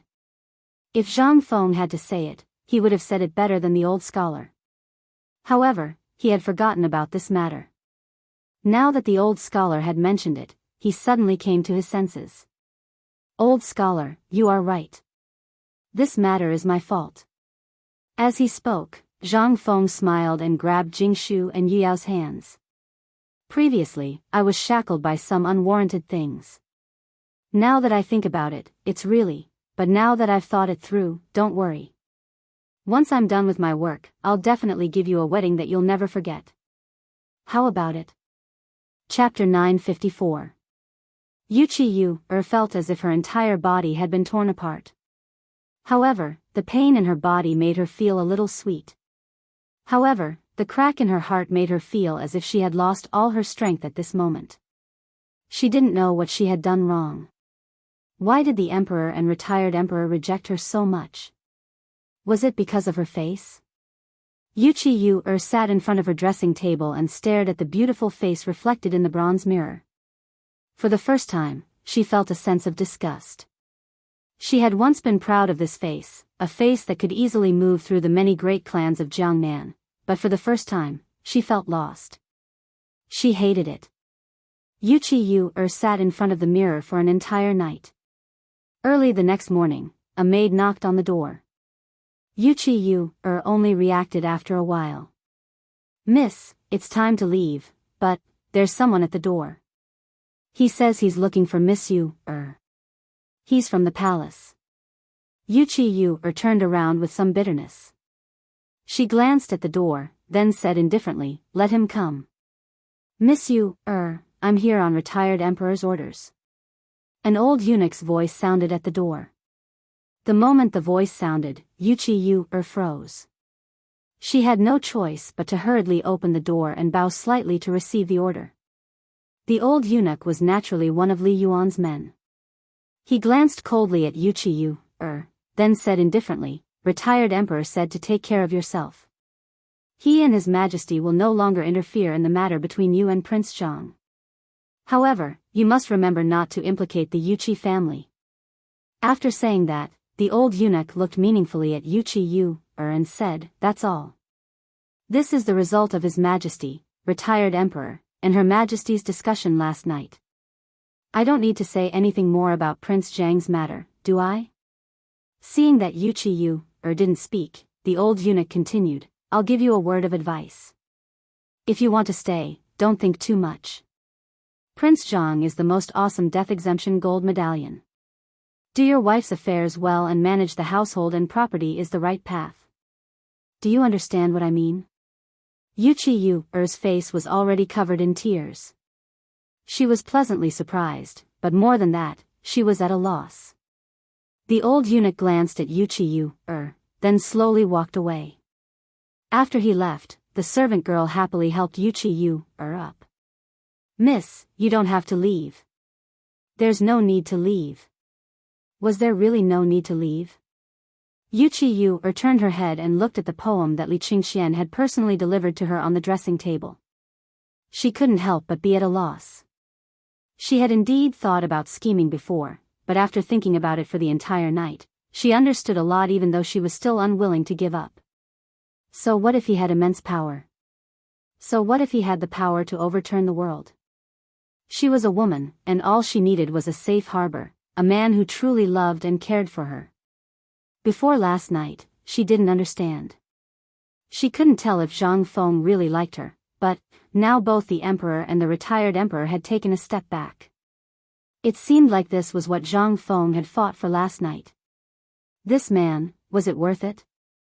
Silly man. On the other hand, Zhang Feng woke up early in the morning. Because he was still unmarried, Zhang Yuyao followed him back to the Zhang residence last night. Jingshu followed them as well.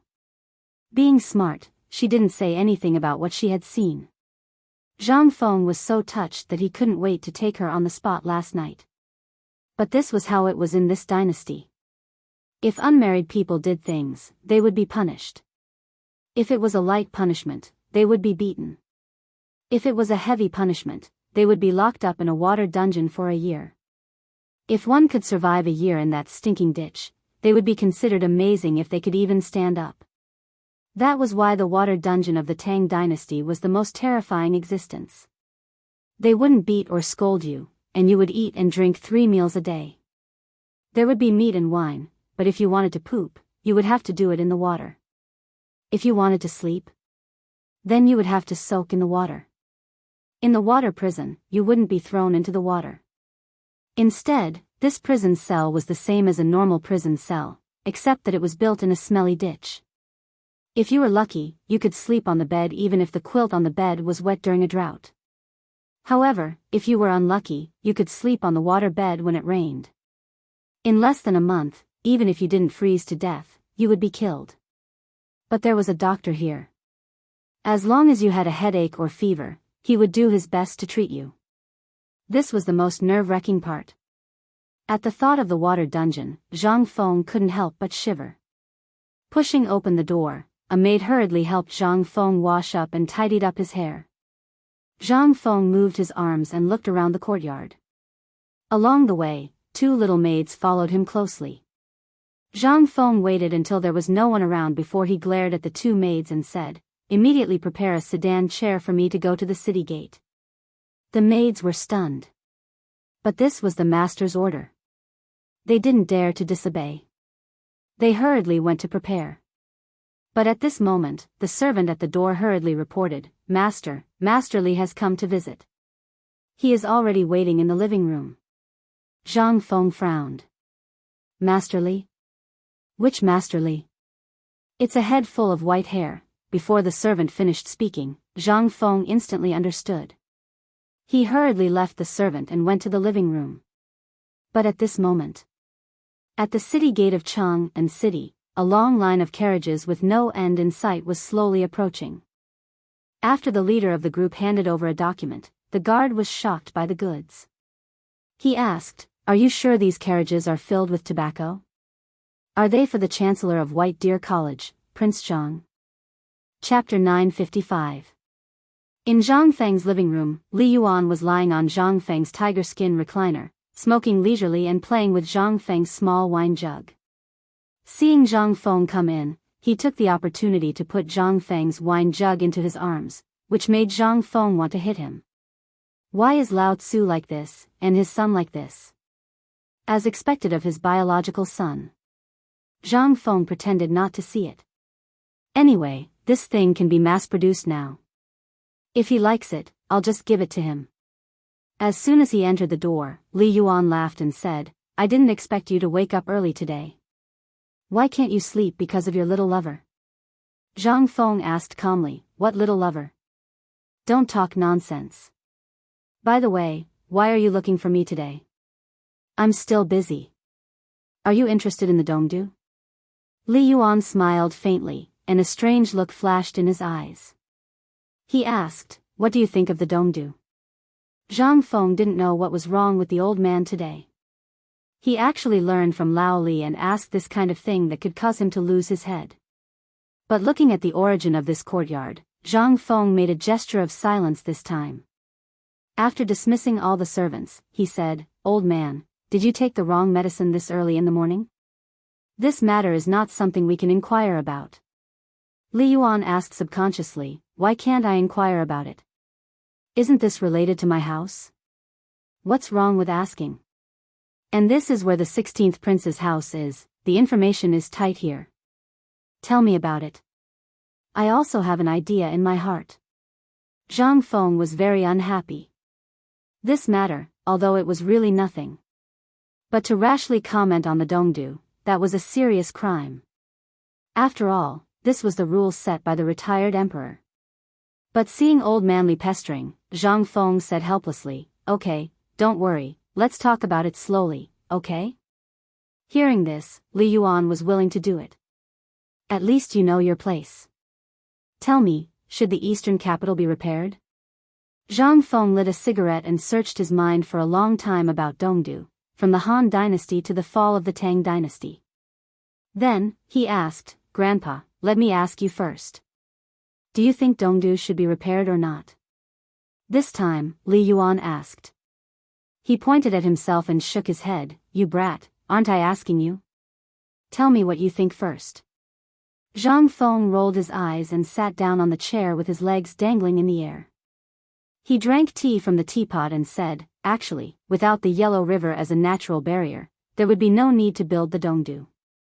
Not only would it be a waste of manpower and money, but also, isn't Chang'an good? The dragon vein of the Qinling Mountains in the south and the dragon head of Longzhou Mountain in the depths. What is this? This is the place where the dragon veins converge. Above it is an endless mountain range that separates the Turks. To the west is Liangzhou and Tongguan, and to the east is the natural barrier of the Yellow River. Could it be that this is not a treasure ground? Look at Qin Huang and Hanwu again. Why didn't they go to Dongdu? Instead, they stayed in Chang'an all the time. Look at the map again. You will know that once the capital is moved, without the control of Chang'an, the nomadic tribes in the north and the Tubo and Tuyuhan in the south will no longer have any worries. Once they enter Chang'an, then, it will be difficult to fight back. Li Yuan was shocked when he heard this and asked hurriedly, "Do you mean not to repair it?" Zhang Feng smiled mysteriously and hooked his finger. Li Yuan was so angry that he patted Zhang Feng's head. Zhang Feng said honestly, "Repair it is equivalent to the emperor preparing to move the capital. Once the capital is moved, it will inevitably cause turmoil in the north. Once the north is in turmoil, the various clans in the south will slowly taste it." Li Yuan couldn't help but slowly sink his face. Although he didn't participate in the court at this time, Dongdu had always been a knot in his heart. Building it was the general trend. Moving the capital was also for this aspect. It was around the change of Wei River that he had this idea and proposal. But at this time, Zhang Feng said so. Li Yuan suddenly thought of the invincible thing made by Zhang Feng and the gun that was being cast. He couldn't help but feel a little scared at this time. He couldn't help but feel a little upset at this time. The matter of building the Dongdu had long been discussed in the imperial court. At this time, the national strength of the Tang Empire was basically unable to bear the renovation of the Dongdu. Li Yuan asked again, "Are you sure that it's useless to build the Dongdu now?" "It is still a little useful. Although the previous dynasty was a waste, it did a good thing. It connected all the major river areas in the Tang dynasty. Dongdu must be built, but the premise is that after the iron-armored ships are built, thousands of miles of Jiangnan will be reached in a day. This Dongdu is an important place to contain the south." Zhang Feng changed the topic and added, "But the premise is that we have to complete the integration of the northern forces before that, as well as intimidate them. Otherwise, do you think the emperor will agree to the matter of a turtledove occupying a magpie's nest and becoming king? He is not a fool." Li Yuan couldn't help but secretly say, "Sure enough. Forget it, this matter has nothing to do with us. Later, just give me the blueprints for the construction of my manor, as well as the approval documents for the required materials. As for the construction, I'll let Erlang take care of it. However, I really have an important matter to discuss with you today." Zhang Feng heard this and said, "What is it?" "It's about the mid-autumn hunt." Li Yuan looked at Zhang Feng and said, "He doesn't know where you got this basketball from. Although it is spreading in Chang'an and even the surrounding areas, the assessment of the Ministry of Works and the Ministry of Rights came out yesterday. This thing is not suitable." Chapter 956. Not suitable? What did he mean? Did he just dismiss him by saying that he was not suitable? Zhang Feng couldn't help but be a little confused. "Old man, where did you get this news?" "Where?" Li Yuan smiled faintly and said, "Do you think that the old man has lived his life in vain?" Zhang Feng really didn't dare to think so. After all, he knew the four great scholars and seemed to have a good relationship with them. He also knew Sun Simiao and the old scholar. His identity was a mystery. However, Zhang Feng didn't think much about it. After all, a businessman was bound to make friends everywhere. It was normal to have such a network. He couldn't help but ask hurriedly, "Tell me," halfway through his words, Zhang Feng suddenly exclaimed, "Did you get the news from the Ministry of Works? But there are still 6 days. Damn it, he should have sent it to me earlier. This is Chang'an City. Would he die if he sent it to me earlier?" Li Yuan leaned close to Zhang Feng and whispered, "I suspect that this is the work of the Imperial College. What are you going to do? Are you going to destroy the Imperial College, or?" Zhang Feng couldn't help but shiver. He seriously doubted whether this old man was mentally abnormal. Why did he always like to encourage him to do stupid things? The Imperial College, what kind of place was that? That was the National Academy appointed by the Emperor himself. It was the first academy of the Tang dynasty. Did he want him to destroy it? Zhang Feng wanted to, but was it possible? Zhang Feng stared at Li Yuan speechlessly. Li Yuan was a little embarrassed. "Why are you staring at me?" Zhang Feng stared at Li Yuan and said, "I want to see if you are awake." I beg you, don't tell anyone about this kind of thing. Don't tell anyone that you said it to me. Otherwise, I don't want to die.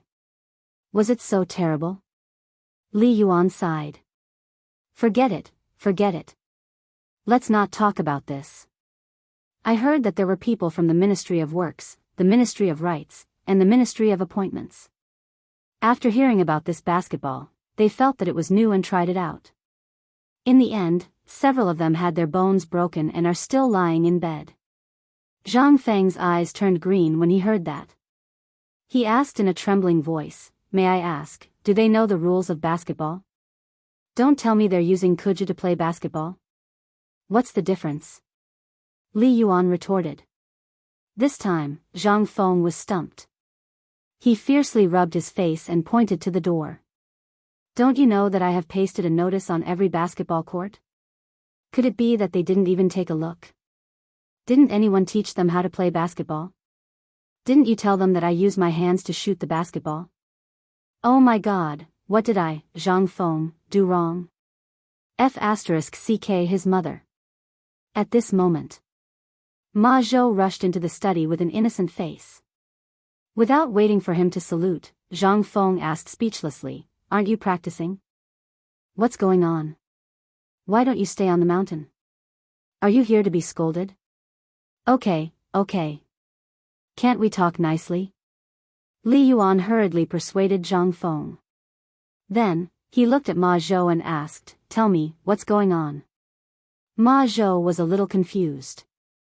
What happened to Zhang Feng today?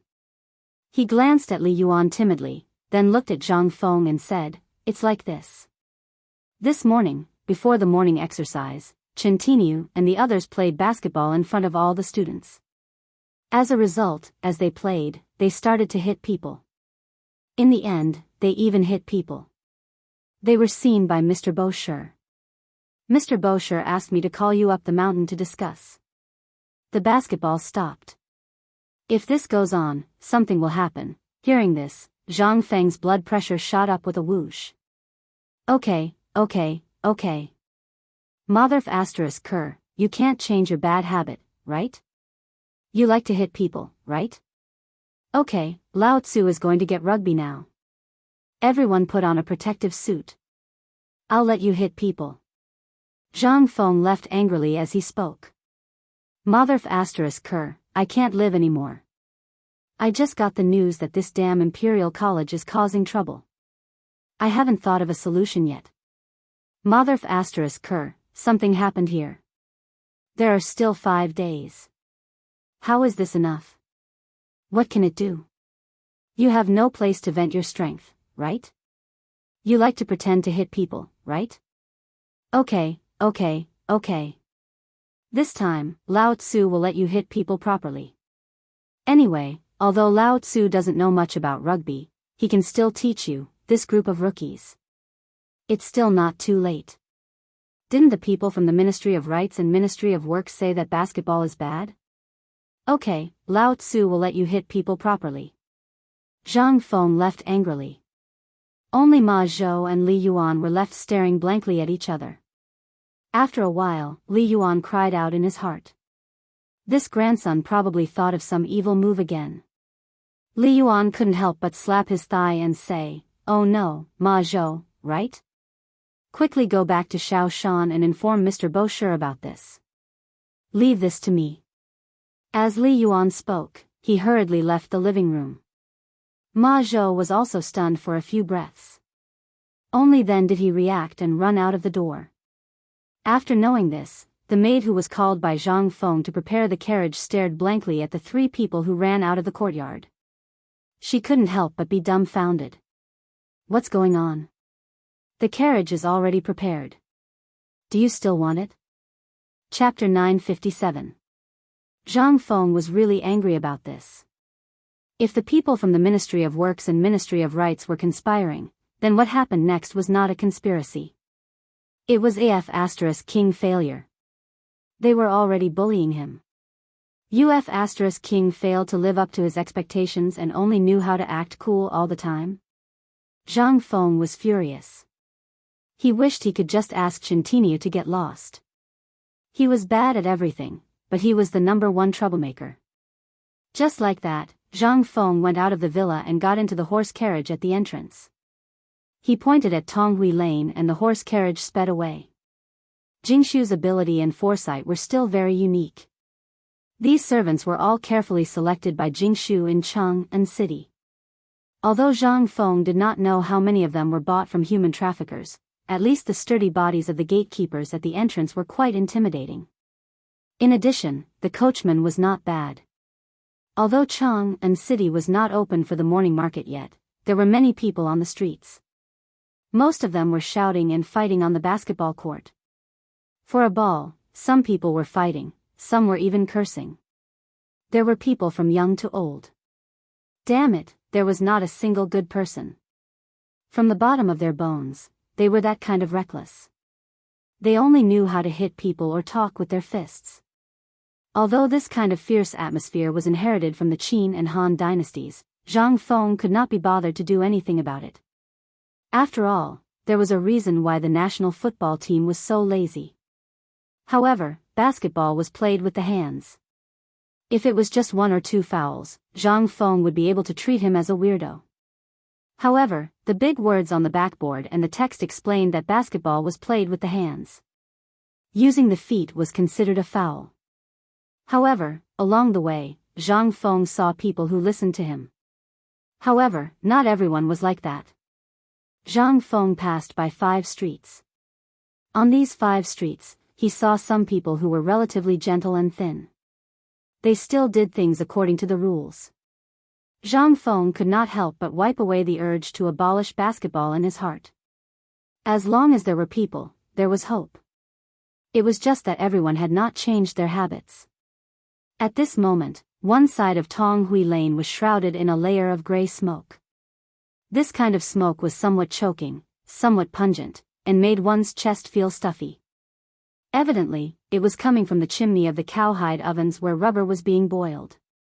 Zhang Feng didn't go directly to the beef hide yellow. Instead, he returned to the tavern and prepared some food. After finishing his meal, he took a lunchbox and went to the brewery next door. Someone had already blocked the entrance from the inside, leaving only a small door that could only allow one person to enter and exit at a time. There was a large notice written on the door, which roughly meant that this place was temporarily closed. However, there was still an old man dozing off on the wooden stool at the entrance with his eyes half closed. Seeing that someone had arrived, the old man waved his hand without even lifting his eyelids and said, "Do you see the words on the door? We're out of wine.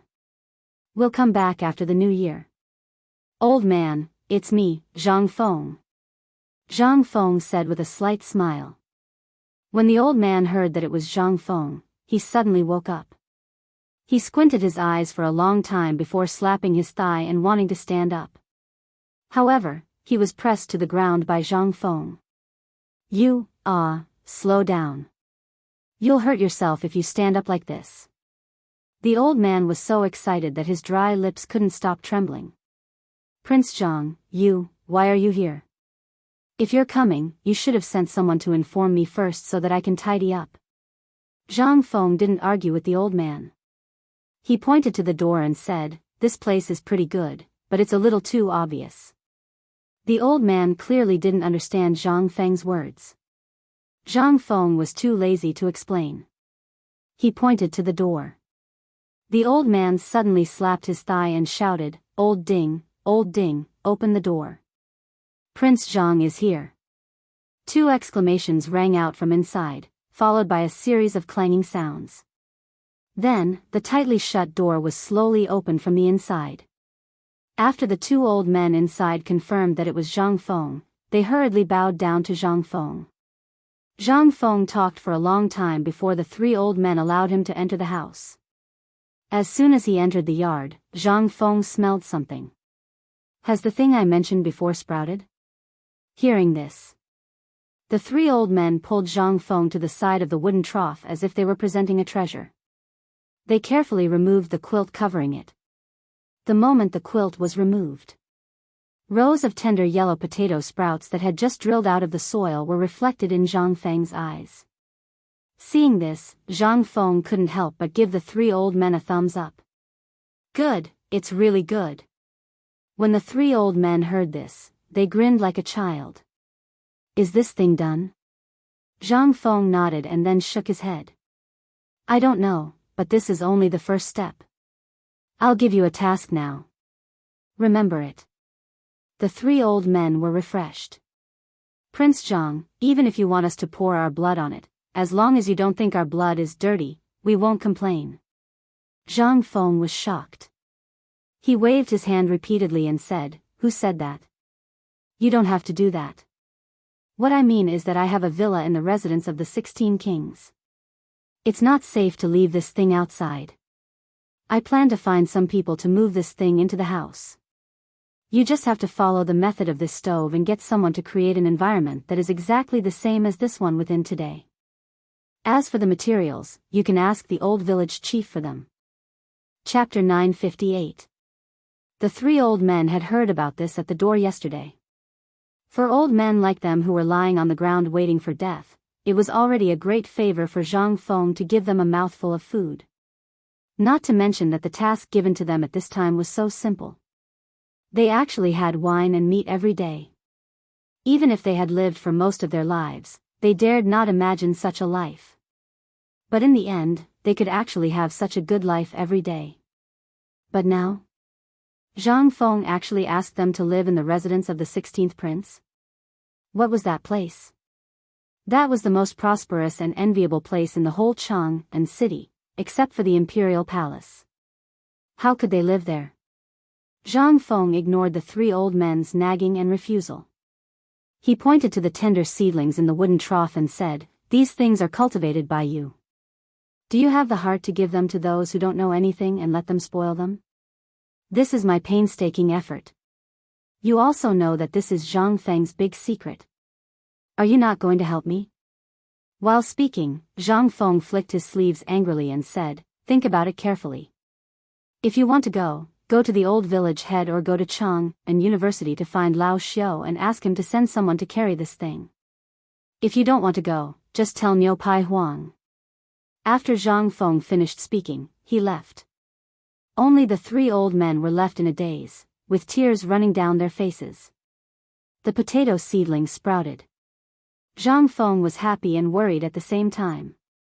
He was happy that the potatoes did not go bad after soaking in the sea, but he was worried about the problem of pollination. Everything else was easy to deal with, such as photosynthesis, temperature, and so on. It was July now, and the temperature in Chang and city was still very pleasant. At least before October, the temperature was still warm enough for the potatoes to mature. The most important and troublesome thing was the problem of pollination of these potatoes. He had to do it himself. Once insects, birds, butterflies, and flies contaminated the potatoes with other pollen, it would be difficult to say the effect of the potatoes. This was a good variety of potato seeds, so Zhang Feng was particularly cautious. Even if it was slightly affected by the outside world, the production and quality of this thing would drop a lot. This thing was unique in the current Tang dynasty. If this thing was spoiled, it would be really bad. What was this? This was a golden nugget. If he could make it, the money he could make would be much more than the fine salt, not to mention anything else. While thinking about the potatoes, Zhang Feng slowly walked on the street of Tonghuifang with his hands behind his back, thinking about all the things that had happened during this period. At this time, Zhang Feng unknowingly walked to the door of Cripple Wang's house. He bumped into Cripple Wang, who was going home to get something. Cripple Wang almost did not recognize Zhang Feng. After Zhang Feng walked past, Cripple Wang suddenly remembered that Zhang Feng seemed to be in Tonghuifang. He hurriedly went up and grabbed Zhang Feng, saying, Feng Zi, no, director, please wait. What's wrong? Zhang Feng was a little unhappy, but when he saw that it was Cripple Wang, he asked curiously. Cripple Wang hurriedly pulled Zhang Feng to the side of the corridor, and then stammered, Director. Zhang Feng handed Cripple Wang a cigarette and lit it himself. He smiled and said, Just call me Feng Zi. This is not the academy, don't be so formal. Cripple Wang was overjoyed when he heard this. He hid the cigarette in his hand like it was a treasure, and then said, "Well, I was born in the military. Although many of them have the ability to make a living, I still have some good brothers who are still hungry. Some time ago, after hearing about our situation, they wanted to come to the mountain to live." Zhang Feng quickly interrupted Cripple Wang and said, "It's not that I don't want to accept people. You also saw that there are so many things happening on the mountain, but there are already more than 5,000 people. This can't go on like this." But Zhang Feng thought for a while and asked, "Where were your old brothers before this?" "They just retired from the Longyu army." "Isn't the Chutzi army going to war?" "Originally, they could still muddle along in the military, but now they can't." Cripple Wang sighed and hurriedly said, "When I said muddle along, I didn't mean muddling along and waiting for death. They were all good men with good skills, but in the end, they were specially trained in the military for the lieutenant. It has been more than 10 years since then. To be able to stay in the army for 10 years, one must either have real talent or real connections. Otherwise, especially in an important military area like Guanlong, it was impossible for there to be such an existence, let alone one who had been in the army for such a long time." Seeing that Zhang Feng did not speak, Cripple Wang asked tentatively, "Yesterday, I heard from the neighbors in Shao Mountain that Director Qiao has moved into the residence of the 16th Prince? That place is extraordinary. Which mansion doesn't have a private army? So, President Zhang, do you want to guard the courtyard? But don't worry, as long as you give them something to eat, they won't be greedy." Chapter 959. Zhang Feng's eyes lit up. "Are you sure it's free?" Cripple Wang laughed bitterly. "They are a bunch of rough people. Their families are either dead or lost for many years. Do you think they will come to Chang and to seek refuge with me? These old buddies of mine are all very straightforward people. They also came here because of your reputation. They don't have any other abilities, but they can easily beat 10 people. Don't worry, as long as you tell them to beat someone up, they will do it without hesitation. Even if that person is at the end of the earth, they will find him for you." It seemed that these soldiers were not ordinary soldiers. Could it be that Lao Tzu had picked up a treasure? Hearing this, Zhang Feng laughed loudly and said, "Ayaya, what are you saying, old Wang? Do you think I, Zhang Feng, am someone who lacks money? I admire people who are willing to sacrifice their lives for their country. Otherwise, why would I go to Enlufeng to look for those old soldiers? You know, as long as I, Zhang Feng, want people, I can get them with a wave of my hand. But I still chose you guys, didn't I?" Zhang Feng was boasting. He did not even need to prepare a draft. Now, he just opened his mouth and said it. The reason why he went to Enlufeng was because it was cheap. Cripple Wang was well aware of this. But even if his heart was like a mirror, he was still very touched. In this era, these old soldiers were treated like the plague wherever they went. If it were not for Zhang Feng, these old buddies would not have survived the famine, not to mention eating meat and drinking wine leisurely on the mountain. Cripple Wang was so excited that he gave the most respectful military salute. Although his legs were not very convenient and his actions were a little comical, he still felt that it was the best thing he could do. Zhang Feng's face turned serious. He hurriedly helped Cripple Wang up and said, "What are you doing? Don't be like this. Tell me, how many of your buddies are there?" Cripple Wang was overjoyed. "Is this a confirmation?" Originally, there were around 30 people, but he had to leave a way out for his brothers. He rolled his eyes and said, "For now, there might be around 30 brothers, but the brothers behind may come at any time." Cripple Wang was not good at lying and it took him a long time to finish his sentence. His face was flushed red and he did not dare to look into Zhang Feng's eyes. How could he hide this from Zhang Feng? Zhang Feng patted him on the shoulder and said, "I can take care of these people. After all, my house is big and there are more than 30 people. I can just let them go. As for the people behind them, we can talk about it when they arrive. I'm going to set up a security department. If your brothers are reliable, I'll take as many as you have. What do you think?" Security department? Cripple Wang did not know what it was, but Zhang Feng actually said that he would take as many as he wanted. This time, Cripple Wang was so happy that he almost wanted to hug Zhang Feng and take a bite out of him. He hurriedly expressed his gratitude. Zhang Feng was also very happy. He put his arm around Cripple Wang's shoulder and thought about the future. To Zhang Feng, the arrival of these veterans was like the arrival of divine soldiers from the heavens. He was still unsure of where the danger was and who was targeting him. From the immortal ointment to the Imperial College, the unknown enemy had been hiding in the dark. Zhang Feng was afraid. Especially now that he had a big family and business, he had to find some reliable people. But he did not expect that Tong Huifang would be his lucky day. It gave him a group of excellent veterans. It was simply, in this way, Zhang Feng only needed to wait for Gao Ken to come back from the military training and then set up a security team. Then, thinking about it, the two of them arrived in front of the Niu Pai Huang workshop.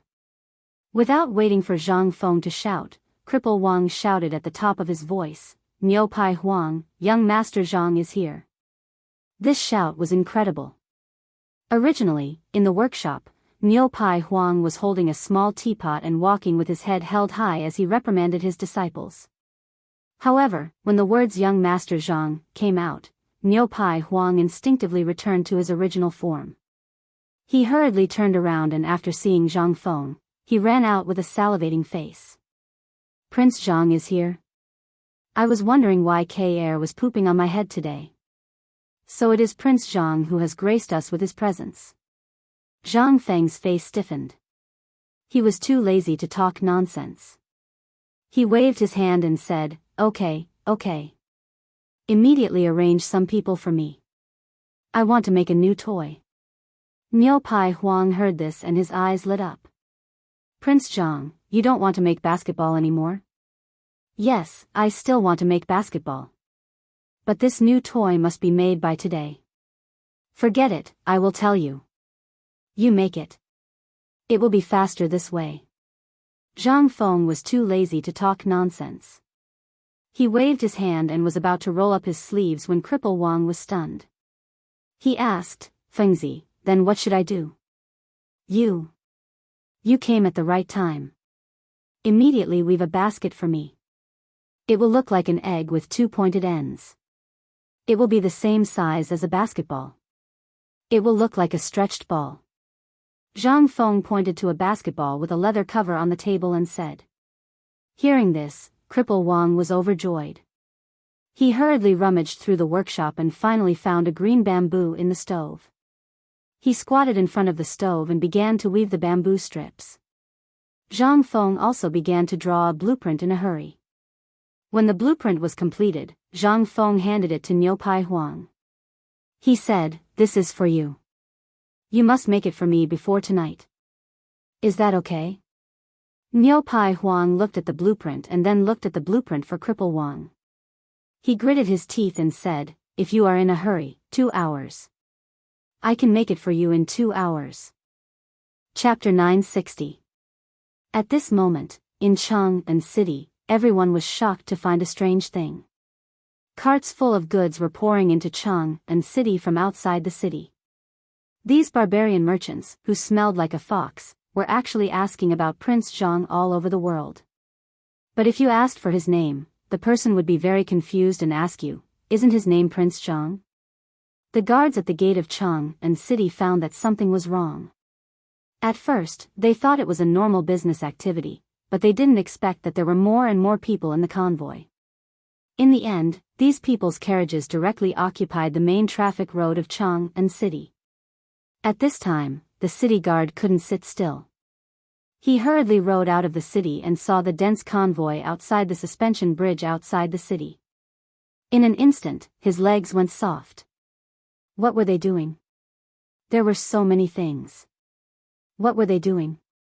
In a hurry, the city guard hurriedly blew the warning slogan, then rode around the congested Chang'an City and went straight to the Zhuke Gate. A moment later, this matter was spread to Li Shimen, Zhang Sun, Wu Go, and Li Yuan, who were leisurely eating in the Imperial Garden. Originally, the three of them were discussing the issue of Yu Qiyu's departure, but at this time, when they heard such a strange thing, they couldn't help but lose the mood to eat. Li Shimin waved his hand and asked Xiao Gizi to bring the city guard into the imperial garden. He asked, "Tell me, what's going on?" The guard at the city gate had never seen such a scene before. Trembling, he said, "Your Majesty. Your Majesty. Your Majesty, 3 hours ago, a merchant came back and reported that there was a large amount of tobacco to be delivered to a man named young Master Zhang. At that time, I didn't take it seriously.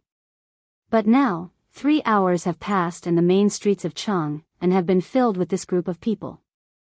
Not only that, but when I went outside the city to take a look, I found that there were more carriages outside the city than inside the city, lining up to enter Cheng and city. If all of them come in, then Cheng and city, you mean tobacco?" Li Yuan's eyes narrowed as he interrupted the guard and asked.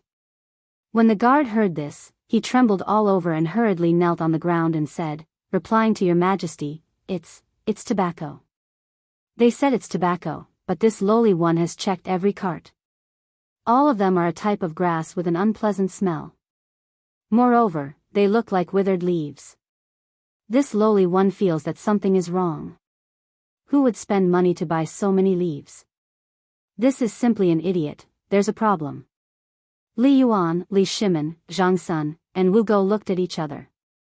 After that, Li Shimin waved his hand and said, "You can leave now. I will only send the imperial guards to deal with it. Just don't let those outside the city come in." After the guard left, Li Shimin asked, "Father, could it be that this tobacco leaf is?" Li Shimin pointed to the wooden box with cigarettes on the table. Li Yuan laughed and nodded, "It's this thing, there's no mistake. Previously, I asked this kid. He said that there will be a large number of tobacco leaves coming in a period of time. When the time comes, this cigarette can be mass-produced. This is actually something that I found out through his father-in-law's blessing." While speaking, Li Yuan couldn't help but laugh strangely. Li Shimin, Zhang Sun, and Wu Go also looked at each other and smiled. After that, Li Shimin said, "You all eat first. This son will go and deal with this matter, wait." Li Yuan interrupted Li Shimin and said, "This matter, it's better for me to deal with it. That kid is very sneaky. However, this kid lives in my villa. He has to give me some compensation. Otherwise, I will feel unhappy when I think of this matter." Li Shimin was a little speechless when he heard this. However, he still bowed and said, "Then I will have to trouble father. By the way, didn't father just say that Zhang Feng, that kid, left in a huff? Could it be that he is still in the city?" Li Yuan nodded and said, "He received hundreds of thousands of strings of money. Now, those bastards from the Ministry of Works and Ministry of Rights have created such a mess. It would be strange if Zhang Feng isn't anxious. However, this is also good. This time, he is like a donkey. He won't leave even if we chase him away. Right now, he is probably thinking of some new tricks in that rubber factory." Li Shimin's expression became slightly cold when he heard this. "How about, no." Li Yuan shook his head and said, "This matter, have you found out who did it?" Li Shimin shook his head. Li Yuan asked again, "Then who do you think is the most likely?" "Guanlong?" Li Shimin was certain of this, because everything that had happened before was related to Guanlong, and the Imperial College was basically under the control of the Guanlong 8 great clans. There were also quite a few of their people in the Bureau of Works and Bureau of Officials. At this time, for this matter to happen, it was impossible for them to escape responsibility. Seeing the two people chatting happily, Zhang Sun and Wu Go quietly brought all the palace maids and eunuchs out of the imperial garden. However, Li Shimin and Li Yuan did not notice.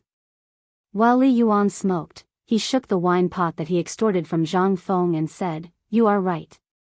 Guanlong's people also think this way. Therefore, I feel that this matter has nothing to do with Guanlong." Li Yuan's gaze turned cold. He looked at Li Shimin and said, "Do you still remember last time, when you removed people from the Shandong aristocratic families and even removed them to Longyu?" Li Shimin frowned and said, "Could it be that Father Emperor means that the Shandong aristocratic families have created some trouble again?" Chapter 961. At this time, Zhang Feng was immersed in the design of the rugby ball. This thing was different from a basketball. It didn't need to be very elastic. It was similar to the material of a kuju, but it had to be a little softer. Zhang Feng had seen kuju before. It was simply a bamboo strip wrapped in a thick layer of cowhide. This thing was really useless. The bamboo strip was made 3 times, but each time it was unsatisfactory. With great difficulty, Zhang Feng finalized the bamboo strip and the rugby ball's general situation. Then, he plunged his head out of the workshop and breathed in the smell of nature. That feeling was like being reborn. At this time, little Gizi didn't wait for the carriage to stop. He shouted from afar, "Prince Zhang, Prince Zhang." Instantly, a chill ran down his spine. He had a déjà vu feeling like he had once seen a ladyboy throw coquettish glances at him on TV. Zhang Feng resisted the urge to vomit and hurriedly retreated several steps until he leaned against the wall. Zhang Feng was an extremely cultured person. When he saw little Gizi in front of him, he stood up straight and calmly made a posture that looked like he could sprint 100 meters at any time.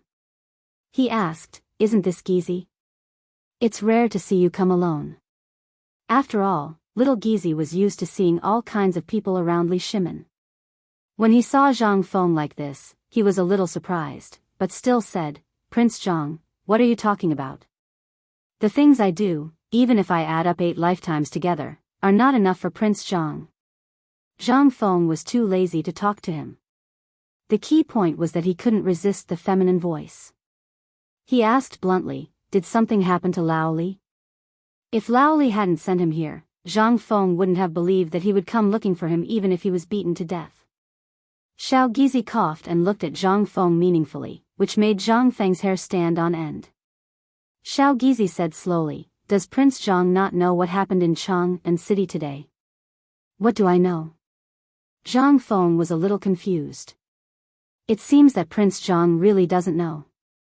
4 hours ago, a group of barbarian merchants arrived in Chang'an City. Zhang Feng nodded and asked, "And then?" Xiao Gizi glanced in the direction of the entrance of Tonghui Lane and said, "But until now, the merchants' convoy has been entering Chang'an City one after the other. It is said that they are transporting tobacco. There are more tobacco outside the city than in Chang'an City. They are waiting to enter the city. Second Master hurriedly asked me to inform Prince Zhang. At this time, they have basically taken control of the convoy outside the city gate. This has caused congestion in Chang'an City. If they enter the city and attract the attention of those big shots, it will be bad." Zhang Feng was stunned for a few seconds. He sucked in a breath of cold air and asked, "You're saying that these carts are transporting tobacco?" Suddenly, Zhang Feng remembered that he had given a handful of banknotes to a barbarian merchant at the Shao Mountain Market. As for how much he had given, he had really forgotten.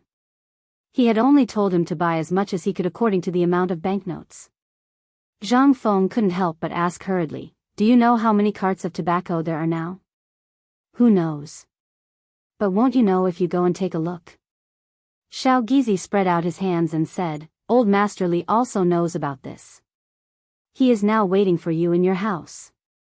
In the eyes of the Tangs, tobacco was the same as the leaves outside the city. Most of them were just bigger leaves. With so many leaves entering the city, it would be strange if they didn't panic. At this moment, Niu Weili ran over breathlessly, holding his sky-blue official's robe. As he ran, he shouted, "Prince Zhang, I've finally found you. Hurry up and take a look. The Imperial Guards have been alerted. This time, the whole Chang'an Avenue is in a mess. If you don't go, God knows what will happen." Zhang Feng was shocked when he heard this. He said, "You won't let them go to Shao Mountain?" Niu Weili became even more anxious when he heard this. That damned bastard came from Mount Shao. Tingshuo was driven out by the people outside Mount Shao. There are so many things here. Anyone who sees them will feel uncomfortable. You should go and take a look. Otherwise, there will be a big problem. Zhang Feng couldn't help but feel anxious. Damn it. He didn't expect that there would be so many tobacco leaves. So many of them. Could it be that those things were really worthless in the return receipt? Were they really as cheap as leaves and grass? Zhang Feng hurriedly followed Niu Weili to Cheng and city while thinking about what to do with so many things. If they were targeted by bad guys, they didn't need to do anything. They only needed to light a match and the whole Cheng and city would be burned to the ground. Zhang Feng really couldn't bear this crime. At this time, at the intersection of Cheng and city and the Vermilion Bird Gate, the Imperial Guards were ready. The long sabers at their waists and the long spears in their hands were all erected. Even the Vermilion Bird Gate was closed. Numerous archers were on the city gate. All of them had Xiangxuan arrows and were ready for battle. The leader of the guards was a strong man in golden armor. He stared indifferently at a bearded businessman in front of the carriages and said, "I'll give you 10 minutes to get these damn things out of the city. Otherwise, all your goods and all your people will die today." Chapter 962. Why? We are all honest merchants, and these goods belong to your people. The people at the foot of Shao Mountain ordered us to transport all of them to Cheng and city. Look, this is the approval from the military officer over there. We didn't dare to delay along the way because we were afraid that Prince Zhang would be anxious from waiting. That's why we came here. Get ready. Without waiting for him to finish speaking, the golden-armored Jianghu guard general waved his hand. In an instant, the guards at the city gate and on top of the city gate were all prepared for battle. The onlookers were so scared that they retreated one after another. The merchant who had returned the message was also a little scared. At this moment, a palanquin slowly came out of the gate. A cold voice shouted, "Stop! What are you doing? Hurry up and stop, old man." When the Jianghu guard general heard this voice, he frowned slightly. However, he still waved his hand. Only then did the guards at the city gate release their bows and arrows. Wei Zheng rushed over as soon as he heard about this. Fortunately, he came in time. Otherwise, all of them would have been finished. Wei Zheng stuck a fake beard on his face, making his original beard longer. Moreover, there were 2 more grayish-white whiskers below his temples. He checked himself with a bronze mirror. After confirming that there were no mistakes, he walked out of the palanquin. The Jianghu guard had already known about Wei Zheng's and the others' attire. Although he was a little surprised, he wasn't too shocked. The Jianghu guard general cupped his fists and said, "Elder Wei, you came at the right time. Look at how improper this is. What if there is an emergency military situation and we are delayed? Don't worry. Let me deal with this matter." Wei Zheng touched his beard indifferently. He looked at the merchant who had already been scared silly and said, "The goods themselves need to be handed over to the employer." "Is the employer in the imperial city?" "No, but there are too many goods. If we don't hurry up and enter the city, we won't be able to afford the loss if the goods outside the city are damaged when the sky turns dark." "Sir, please tell me. I've come all the way to Cheng and from afar. I'm so hungry and thirsty that the horses that were pulling the goods have been starving for 2 days. I just want to settle the goods as soon as possible and find some food to eat. You must uphold justice for us." As he spoke, all the merchants who had returned knelt in front of Wei Zheng. Wei Zheng had always been upright and plain-spoken. How could he get used to such a situation? How was the merchant at fault? Needless to say, the tobacco leaf must be the raw material for the cigarettes that Zhang Feng had made. This kid had mentioned it before, so when he heard about the tobacco leaf, he quickly rushed over before anyone else. If someone else were to come, or if the nobles were to get ahead of them, then things were going to be tricky. Wei Zheng frowned and asked, "Why don't we just transport the camels to Mount Baron, instead of coming directly to Chang'an?" When the merchant who had returned heard this, he became even more indignant as he pointed outside the city and said, "Isn't there a Chang and garrison at the foot of Mount Baron? After seeing so many carriages, they refused to let us in no matter what. They even said that Prince Zhang was in the city and told us to look for him in the city. That's why we came to Cheng and city. Damn Yuchi Gong. What the hell are you doing? Don't you know that these things belong to Fengzi?" Wei Zheng suppressed his anger and said, "Since you found me, old man will take over this matter for you." "Is the Prince Zhang you're talking about the dean of White Deer College, Zhang Feng? The merchant who had returned didn't know Zhang Feng's name. He had only heard everyone call him Prince Zhang. When he heard this, he hurriedly nodded his head. Those who were hiding far away also heard their conversation and couldn't help but be shocked. What? These things belong to the Prince Zhang of White Deer College? Oh my God, no wonder. I was wondering how anyone could collect tree leaves. It turns out that it's him. Ha ha ha, some time ago, I heard that he collected a large number of black and swarthy war beasts from a barbarian merchant. I don't know what he's up to. I've also heard that someone on Shao Mountain is really collecting tree leaves and bamboo leaves. Could it be that Child Zhang and Dean Zhang are the ones who have decided on these things? As the discussion continued, Yi Zichen was stunned. The crowd couldn't help but sigh. You should have said so earlier. There are so many tree leaves outside the city. Why would he travel thousands of miles to collect things from foreign barbarians? Stop. Come on, Prince Zhang. He's a god who descended to the mortal world. How can you speculate about him? If Prince Zhang said that these leaves are useful, then they must be very useful. Don't talk nonsense if you don't understand. While the crowd was discussing, Zhang Feng hurriedly squeezed through the crowd. This scene caused another round of exclamations from the crowd. After all, Zhang Feng was now a very popular person in Chang'an City. The exclamations from the other side instantly gave Wei Zhang and the merchant a glimmer of hope. Zhang Feng clenched his fists and asked the crowd to make way. Then, he saw the situation at the city gate and Old Wei who was negotiating. He hurriedly said, "Oh, Old Wei, I'm sorry. If it weren't for you, I don't know how to end things today."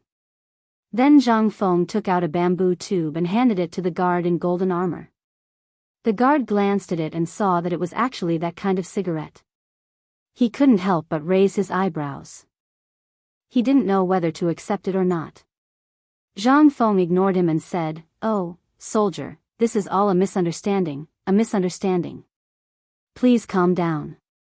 This box of cigarettes is for the brothers to calm down. If you don't have enough, you can go to Tonghui Fang Yulai restaurant to get more. That's my business." Chapter 963. Who else could wear the golden armor? Although Zhang Feng didn't mention it, who else could command the guards of the Vermilion Bird Gate other than the Jianghu guards? At this time, this idiot had occupied the entire Vermilion Bird Gate. If he wasn't caught, it would already be a blessing from the gods. Zhang Feng hadn't seen the Jianghu guards, but Zhang Feng's name was like thunder in the palace. The Jianghu guard commander subconsciously put away the cigarette in his hand and said, "Prince Zhang, this is because of your face. If it was someone else, no matter what the goods here are, you should know the rules. Since this idiot doesn't know the rules, this time we will let him go. However, with so many things, what are you going to use them for?" The commander of the Jianghu guards was well aware of what had happened in the palace just now. After receiving this news, the emperor didn't even need to eat. What did this mean? However, the Jianghu guard commander couldn't figure out the use of these things for a long time. In the end, he waved his hand and thanked Zhang Feng before hurriedly returning to the imperial city.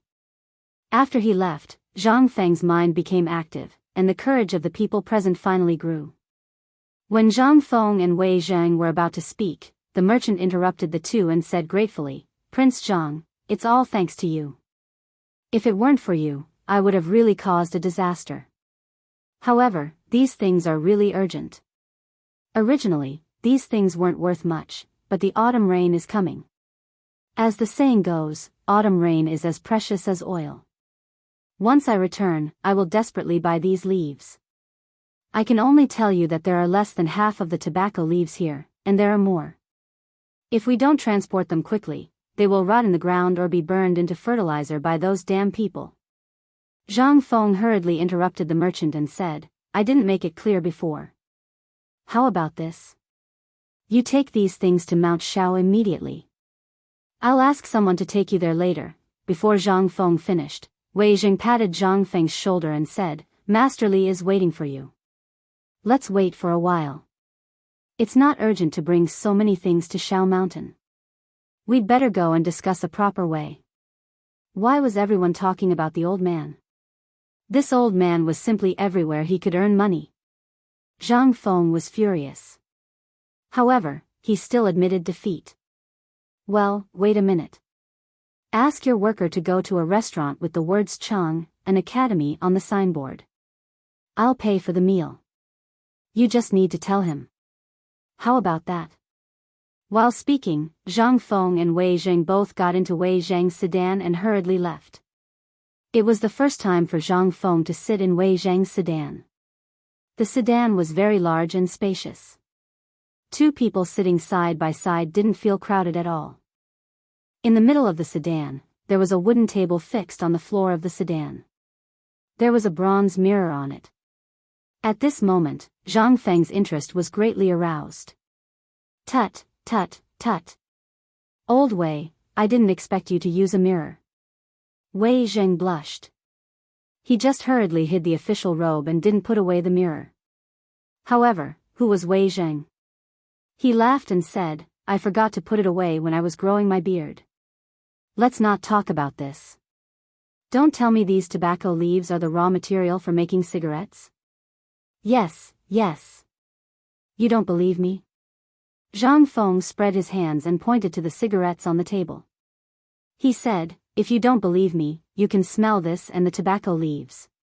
By the way, you seem to have smoked that cigar, right? Wei Zheng was simply stunned. When did old man smoke a cigar? Zhang Feng patted his forehead. He really forgot that this thing seemed to have been smoked by the four great scholars and Shintinu. Yes, it seemed that there was also old Master Li. Wei Zheng stared and couldn't help but lift the curtain of the sedan. He looked outside the window at the rows of carriages full of tobacco leaves. His eyelids couldn't help but twitch. You have so many. How are you going to make them? I mean, what are you going to do? I remember that you only bought one or a few carriages of tobacco leaves at the foot of the mountain. This is enough for us to use. You have so many. What are you going to do? If I have any plans, I don't have any for the time being. Zhang Feng shook his head and looked at his teeth in the mirror. He said, but this thing is probably famous in Chang and city now. Old Wei, what do you think about opening a cigarette factory? Zhang Feng waited for a long time, but Wei Zheng didn't speak. Seeing that Wei Zheng had been staring at him, he smiled and said, I know what you are thinking, Old Wei. Do you know how much I spent to buy these things? Wei Zheng didn't say anything. Zhang Feng sighed and felt speechless. Then he said, I only spent about 100 taels of silver or 10 taels of silver on these things. I can't remember clearly, but I guess a carriage should be worth 10 taels of silver, 100. 100 taels of silver? Wei Zheng was shocked. It was at least 3 miles from Chang and city to the gate of the imperial city, and this was considered a straight road.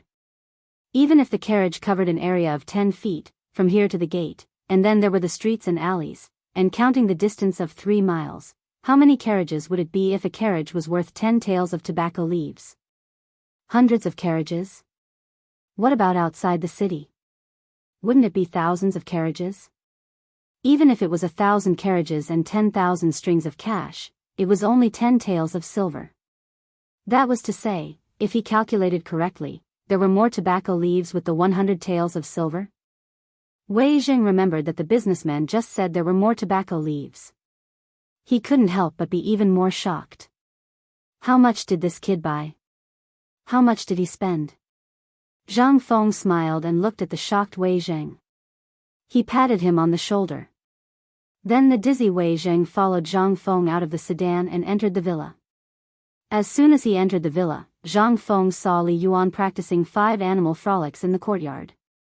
After seeing Zhang Feng, he waved at him and said, Kid, tell me, what are you going to do about the things outside? Chapter 964. As soon as they entered the living room, Li Yuan also noticed Wei Zheng, who was like a thinker.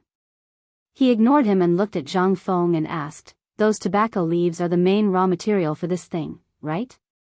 Li Yuan pointed to the cigarettes on the table and asked. Zhang Feng nodded. Isn't this obvious? You still have to ask? He really wanted to make a sign and hang it in front of his chest. It would say that the tobacco leaves that suddenly appeared in Chang and city are the raw material for cigarettes. To explain this, 1 or 2 people were still okay. Once there were many people and he saw each person, he would be annoyed to death. Li Yuan lit a cigarette and played with it in his hand. I just heard that the person who replied said that there are still a lot of these things.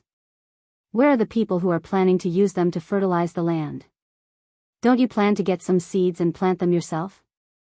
As for the use of this thing, as long as these people send the goods up the mountain, they will definitely know what it is for. How many more tobacco leaves do you think they will send you later? Zhang Feng said with certainty, you don't have to worry about this. I only spent about 100 taels of silver.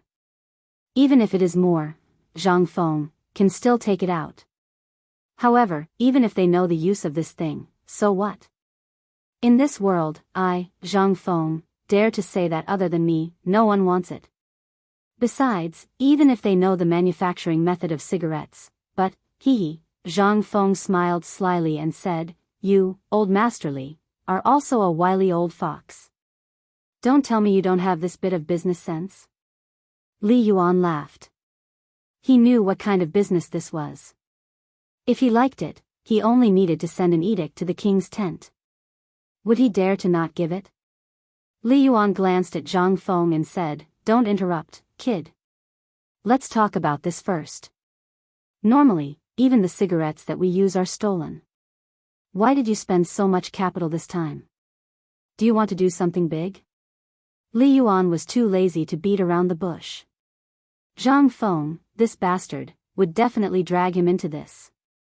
This brat definitely knew the purpose of his visit, but it had been so long since he entered the door, and this brat still didn't mention it. He was prepared to beat around the bush. Zhang Feng chuckled and said, don't worry, let's talk about what to do with these tobacco leaves first. No. Who are you trying to fool? Do you think I don't know what you're planning? But let me remind you, once this thing goes up Mount Shao, you might as well throw it away if you want to survive the autumn rain. Zhang Feng rolled his eyes. Even if I throw away Lao Tzu, I won't let you off so easily. But this thing was very expensive. Zhang Feng really couldn't bear to throw it away. Zhang Feng couldn't help but sigh and say, then tell me, what do we do with this thing? Even Chang and City couldn't hold it. If I don't get it to Mount Shao, before tomorrow, His Majesty will send someone to invite me to the prison to be caned. Hearing this, Li Yuan leaned closer to Zhang Feng and said, you really want to hear my thoughts? You can choose to remain silent. Zhang Feng spread his hands. Obviously, he underestimated Li Yuan's thick skin. Li Yuan smoked and said neither quickly nor slowly, Chang and can't hold it, but I know that Erlang's people are preparing to go to Luozhou East Palace right now to carry out repairs. If we can take the opportunity to transfer the goods to them and let them take it to Luozhou, then it'll be easy to handle. After all, Luozhou is vast and sparsely populated. It's not afraid of having too many things, but it's afraid of having too few things. My Li family's largest warehouse is in Luozhou City. If it really doesn't work, there are hundreds of acres of wasteland. That place is enough for us to toss around. What do you think? Cigarettes are a good thing. As you said, although there aren't many people who can smoke cigarettes in Chang and City now, the news about cigarettes has long been spread like a miracle. If we sell cigarettes to the people at this time, it's the best time. Moreover, Luozhou is far from Chang, and, unlike Chang, and, where there are spies all over the world, Zhang Feng hurriedly interrupted Li Yuan. He was a little confused. Almost disturbed by Li Yuan, he hurriedly asked, Old Master, I'm afraid of you, okay? Can you just pick the important things to say? Li Yuan was also a little innocent. Imitating Zhang Feng, he spread his hands and said, Didn't I learn all this from you? Old Master, let's talk nicely. Let's not bicker, okay? Zhang Feng suppressed the blood in his heart and said with a stiff face, You want to talk about the expansion of tobacco business, right? How could he not know what Old Master Li wanted to say? This guy almost wanted to trick him again. However, how could Zhang Feng be so easily fooled? Under Zhang Feng's insistence, Li Yuan finally smacked his lips and tactfully stopped talking about this matter. Instead, he asked, "How much is the cost of these cigarettes?" Zhang Feng immediately became alert. "Why are you asking this? Isn't it because of this matter you caused that made His Majesty very angry?" At noon, several ministers wanted to enter the palace, but they were forcibly blocked outside by these people. After 2 hours, His Majesty became impatient and gave each of them a beating. "Tell me, how can these people not be angry?" At this time, Erlang was wandering around in these people's mansions. Otherwise, why would these people care if you're a viscount, the chancellor of Chang and University, or even the dean of White Deer College? These people were beaten, they have to get back their face. Do you think you can deal with this group of old foxes? Zhang Feng thought about it carefully. It really was true. The Jianghu guards were all dispatched. Although he didn't know what position the Jianghu guards held, that golden armor, the words that person said, and the things that person did could be seen. Could it be that His Majesty was really angry? Chapter 965. In addition, there was a ban in Chang'an. After pondering for a while, Zhang Feng was really frightened. He hurriedly said, "Old master, tell me, what should we do about this?" Li Yuan was delighted. But he still said calmly, "In fact, it's very simple, but I really don't know where the selling point of this cigarette is. You first tell me, what are you going to do with so many tobacco leaves? Do you still need to ask? Isn't this to make cigarettes?" Zhang Feng did not finish his words and hurriedly shut up, but it was too late. Li Yuan had already gotten what he wanted. He smiled and patted Zhang Feng on the shoulder and said, "Yes. You made this thing to sell, so this is business. But now in Chang'an, you don't have to think about it. You will definitely be targeted. Then we have to think of a foolproof plan. You don't have to think about Shaoshan. It's not safe to set up a tobacco factory there.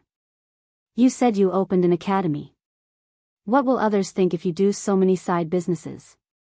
Even if you really want to do side businesses, you have to find a place where no one is. Making a fortune in silence is also the way of the king.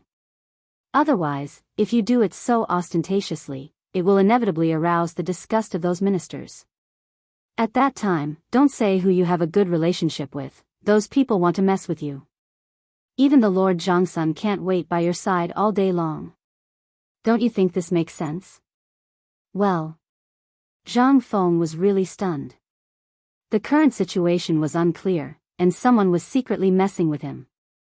For the time being, he did not know who was doing this. Even if he knew, he could not do anything. Seeing Zhang Feng's situation, Li Yuan struck while the iron was hot and said, "You see, the autumn rain is about to fall. When the weather is wet, these tobacco leaves will be damp after all.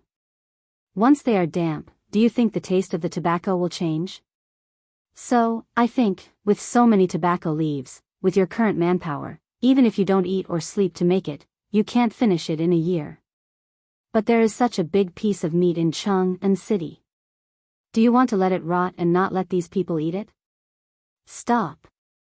Zhang Feng hurriedly shouted to stop. "If I let the old man continue, would he ask me to commit suicide to atone for my sins?" Zhang Feng speechlessly wiped the cold sweat and saliva off his face. He leaned back quietly and said, "Old master, if you have something to say, we can talk about it properly.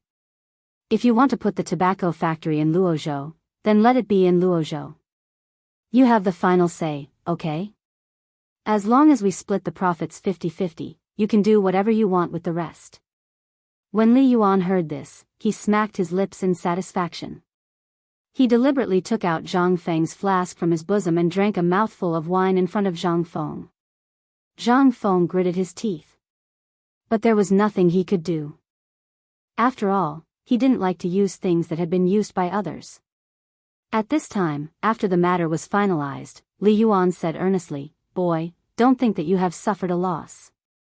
You should know that what I brought down for you is endless trouble. You should prepare for your mid-autumn hunt with peace of mind. That is the big thing. As long as this matter is done, then everything will be fine, you know? When it came to business, Li Yuan couldn't help but worry.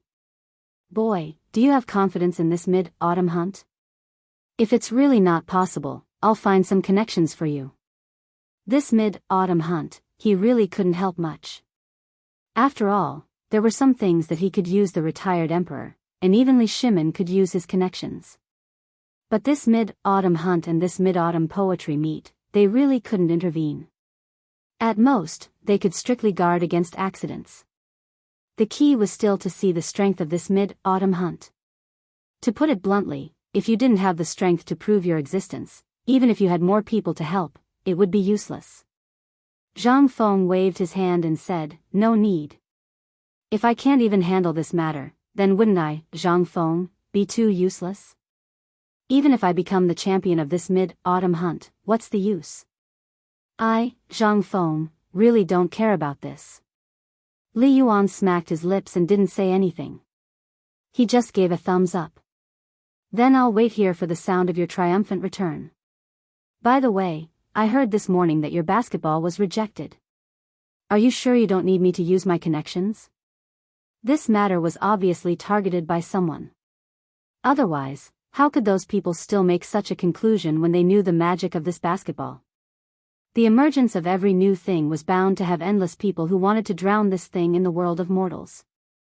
The emergence of a thing was bound to affect the interests of a large number of people. This was the situation of basketball at this time. If he wanted to push it, he had to defeat those who pushed and dragged it, and not let it appear. Looking at Li Yuan, Zhang Feng wanted to say his thoughts, but he felt that it would be endless. It was like a chicken talking to a duck. Zhang Feng was too lazy to say anything. It wouldn't be too late to talk about other things after the rugby ball and the jersey appeared. Otherwise, he would be the one to suffer in this mid-autumn hunt. After all, the matter of the academy had caused an uproar. There were imperial edicts, and so on. If at this time, he couldn't get the first place in this mid-autumn hunt, it would be too embarrassing. Chapter 966. 5:00. The sun was slowly moving to the west. The sun after autumn was called the 24 Tigers of Autumn at this time. Its power was simply incredible. At night, it was so cold that one couldn't wait to put on a jacket. But at noon, one couldn't wait to strip off everything on one's body. Zhang Feng hated sitting in a sedan chair. Although it could avoid the glaring sun, it also made him lose a lot of interest. For example, watching the people running on the basketball court on the street. For example, the strange food on the street that was tempting. Every time, even if he looked at it for a long time, his mood would be different, and the things he saw would be even more different. On the sedan chair, Zhang Feng was holding a rugby ball in his arms. Wearing sunglasses, he looked here and there. There was a gentle smile on his face, which charmed the young girls on the street and made them scream. At this time, when the sedan chair had just arrived at the city gate, a familiar sedan chair appeared in front of Zhang Feng. And there seemed to be some dispute at the city gate in front of him. At this time, the city gate was blocked. Zhang Feng was too lazy to pay attention to it. He played with the rugby ball while chatting with the people on the street. Occasionally, he would recite a poem. Instantly, the people who were still waiting in line to leave the city burst into a burst of exclamations. The noise here made the city gate guard angry. He knocked on the Modeo a few times and roared, "What are you all arguing about? Do you still want to leave the city? If you don't, get the F***ck out of the city." The guard's angry roar came to an abrupt end the moment he saw Zhang Feng. Then, like a dog, he hurriedly grinned and said, "Yo! Isn't this Prince Zhang? Are you going out of the city? Come, come, come, the people in front, make way. Make way for Prince Zhang." Prince Zhang. The people at the city gate were shocked. And the beauty sitting in the sedan chair trembled all over. At this time, in the midst of the commotion at the city gate, Zhang Feng couldn't help but put down his legs and sit up straight. He recognized it. Wasn't this the sedan chair that Yu often rode when she went to find him? Could it be? He suddenly thought of what Yuchi Yuer had said last night, and his heart ached. Was she really going back to Jiangnan? Zhang Feng couldn't help but feel a little anxious. However, there were too many people here. He really couldn't ask Yu Yuer here.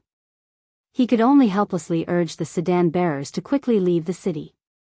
When they passed by Yu Yuer's sedan, Zhang Feng and Yuchi Yuer, who was in the sedan, were unusually nervous. It was as if they had been caught having an affair. But in the end, Zhang Feng was still defeated by reason. He sighed and walked out of the city gate. Once he was out of the city, Zhang Feng looked at the fork in the road and asked, "Which road leads to Jiangnan?" The sedan bearer was stunned when he heard this. His eyes rolled as he said, "If you want to wait for someone, the Wei River is a good place. Why don't I stop there for you? Once you're done, I'll pick you up." As a palanquin bearers who often worked at Shao Mountain, how could they not know about the affairs of this esteemed dean? As for other things, they might not know or recognize them. They might not know about fine porcelain and the like, and they might not even know how to read big words. However, they could tell you all day about the types of palanquins and carriages they were familiar with.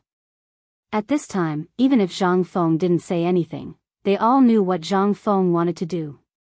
After all, they had seen Yuchi Yuer come and go in this sedan chair in front of the tavern in Tonghui Lane.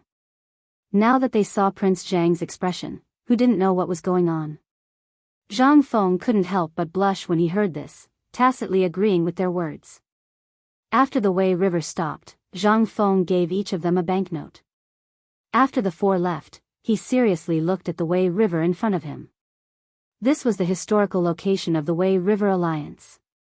Although more than a year had passed on the wooden bridge that could accommodate 3 carriages side by side, the scars left behind by hatchets still served as a reminder of the pain and suffering in his heart.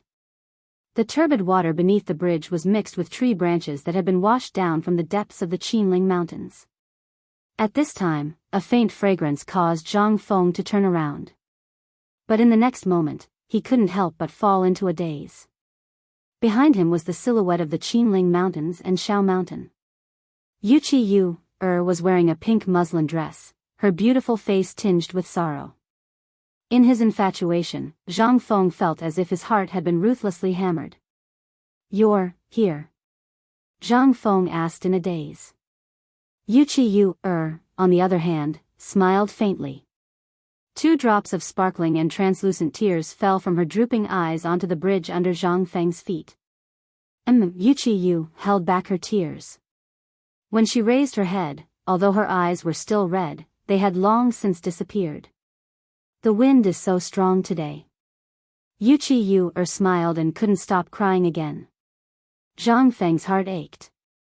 He reached out to hug her, but Yuchi Yuer stubbornly took a step back and said with a smile, "Prince Zhang, please conduct yourself with dignity." Zhang Feng smacked his lips and sighed. Yuchi Yuer was right. What was he now? Was he her husband? Or what? He was nothing. What right did he have to hug her? Zhang Feng bitterly smiled, then he withdrew his hand and said, "Can you not go?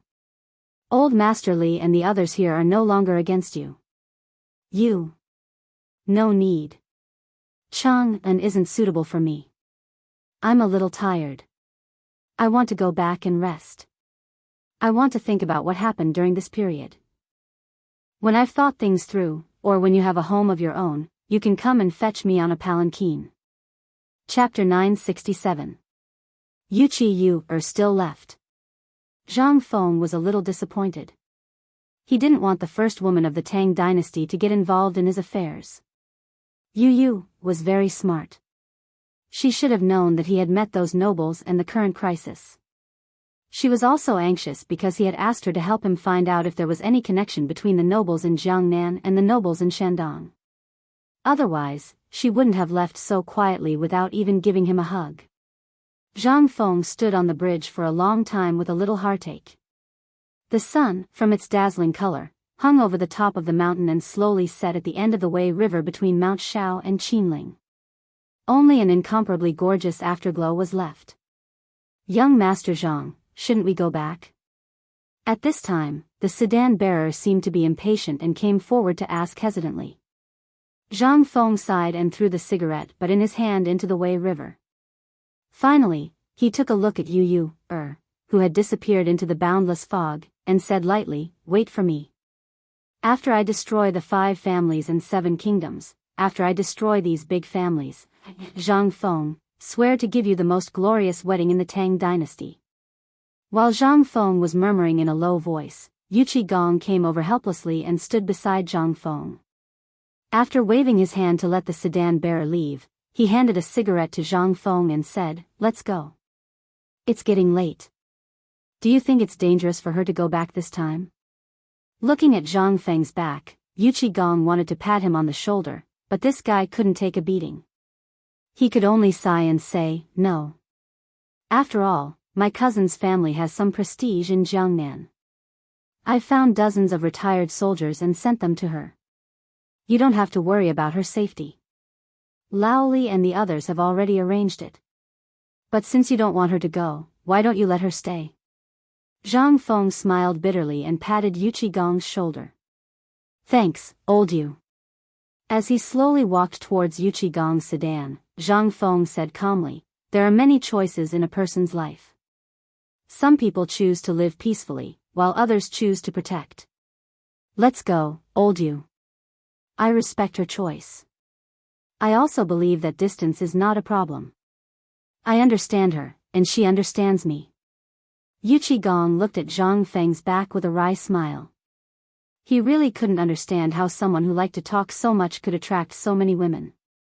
At first, he was worried that Yu would lead Zhang Feng into a ditch. But now, it seemed that he was wrong. The emperor was wrong. The retired emperor was wrong. Everyone was wrong. Zhang Feng was simply a freak. As long as everyone was attracted by him, they would be unable to extricate themselves from being attracted to him. Even Yu Jiangnan's Yu Qi Mei, was subdued by him. How could he not see that Yu had already lost her virginity? Jiangnan had never lacked handsome men, nor did it lack those who were brimming with talent. At the very least, they looked more outstanding than Zhang Feng. However, none of these men could make Yu lower her head. Today, she was actually willing to do so for Zhang Feng. Yu Qigong sighed and waved his hand. "Let's go. Let's go up the mountain." Yu Qigong really couldn't understand these two evildoers. Sometimes, Yu would make Feng Zi run away. Other times, Yu would be completely bewitched by Zhang Feng. Now, there was this hiccup.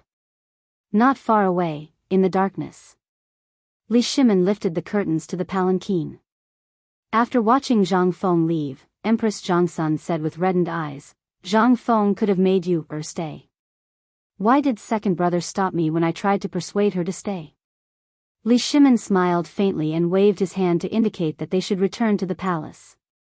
"You still don't understand that kid's intentions? That kid and Yu are both shrewd people. Which one of them is the master of saving trouble?"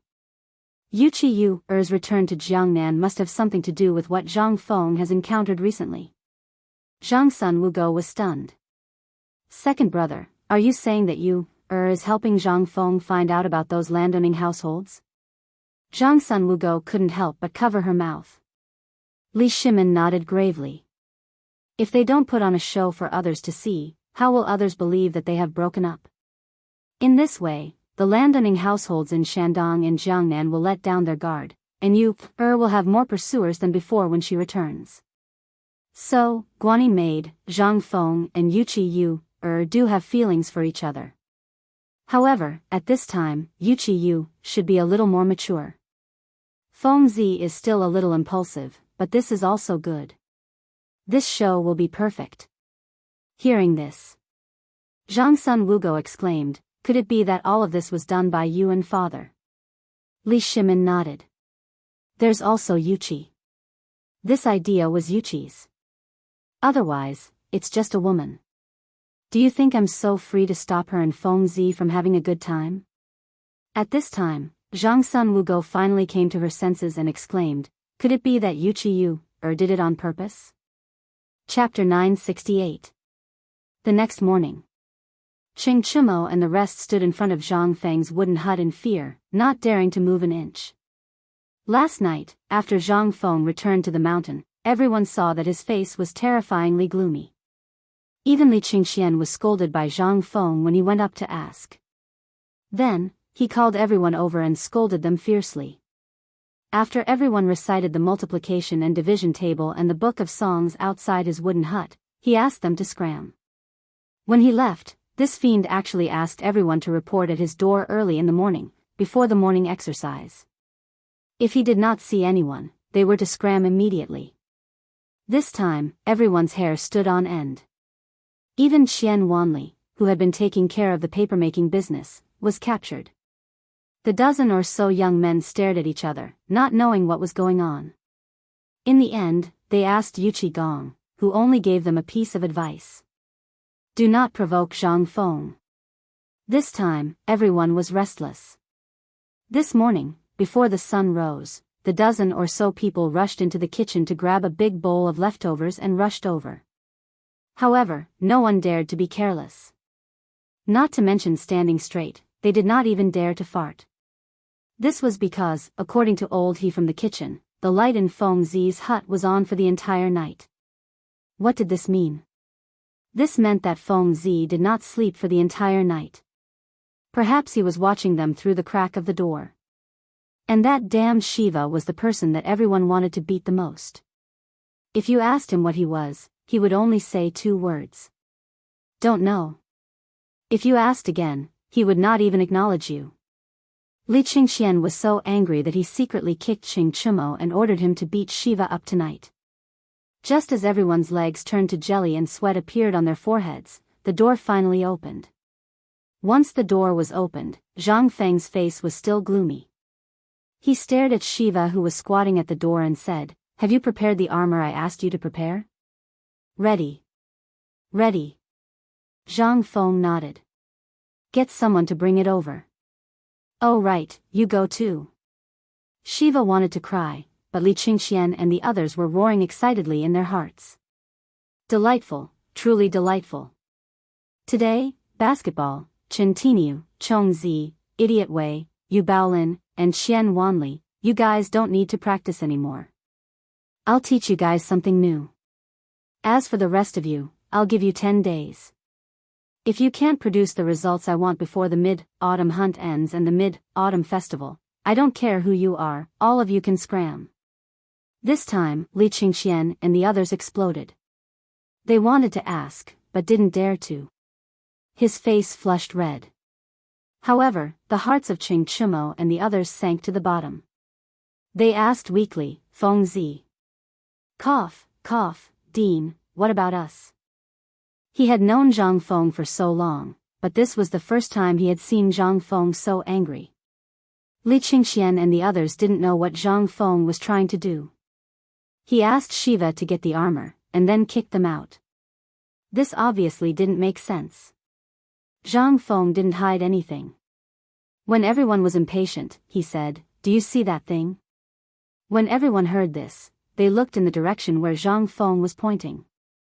They saw a flat basketball wrapped in cowhide at the entrance. Zhang Feng continued, "This thing is called a rugby ball. Don't you guys like to hit people?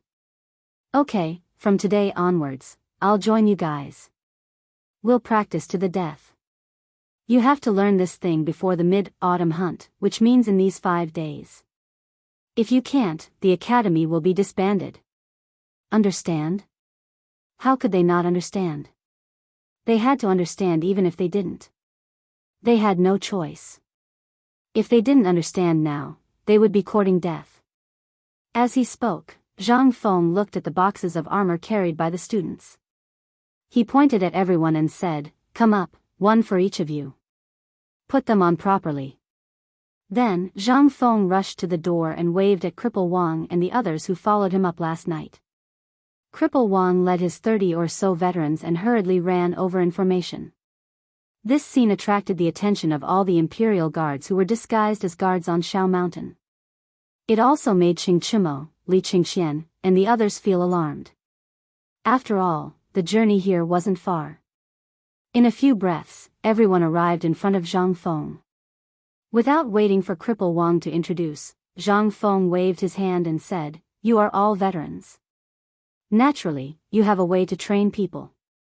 Now that you've chosen to follow me, Zhang Feng, I'll give you your first task. Do you see these 5 people? I'll give you 5 days to train them." Among the 30 or so veterans, a few of them trembled when they saw Qing Chimo. Wasn't this Lieutenant Cheng? How could he be a student here? And who would dare to train Lieutenant Cheng? But at this moment, the matter of eating was more important. They could only pretend not to know him. One of them, a man with a scar on his face, clasped his fist and asked, "Prince Zhang, how do we train these people? If it's just basic charging and killing, we can train them for you in less than 3 days. As long as you're willing, we can guarantee that they won't die." Chapter 969. Scarface looked suspiciously at Qing Chimo when he heard that. However, after weighing his future life and the matters of the past, he nodded his head heavily. "If that's the case, then we can really train it." As he spoke, he cupped his fists towards Zhang Feng and said, "Old Go Zi, Xuanzhu, Gu Changzhang, Zhao Xizha." Following Scarface's roar, 4 people who looked similar in age to Scarface walked out from the group of over 30 veterans. These 4 people were no different from Scarface. They looked ordinary and did not have Yu Baoqi's explosive muscles, nor did they have a tall and sturdy body. When the 5 of them stood together, some of them were even shorter than Qing Tai and the others by a head. Zhang Feng frowned slightly. However, when the 5 of them revealed their scars and strong 8-pack abs, Zhang Feng decisively shut his mouth. He pointed to the armor at the side and said, "This time, we are not training to go on the battlefield to kill the enemy. Have you heard of Kuju?" Scarface nodded.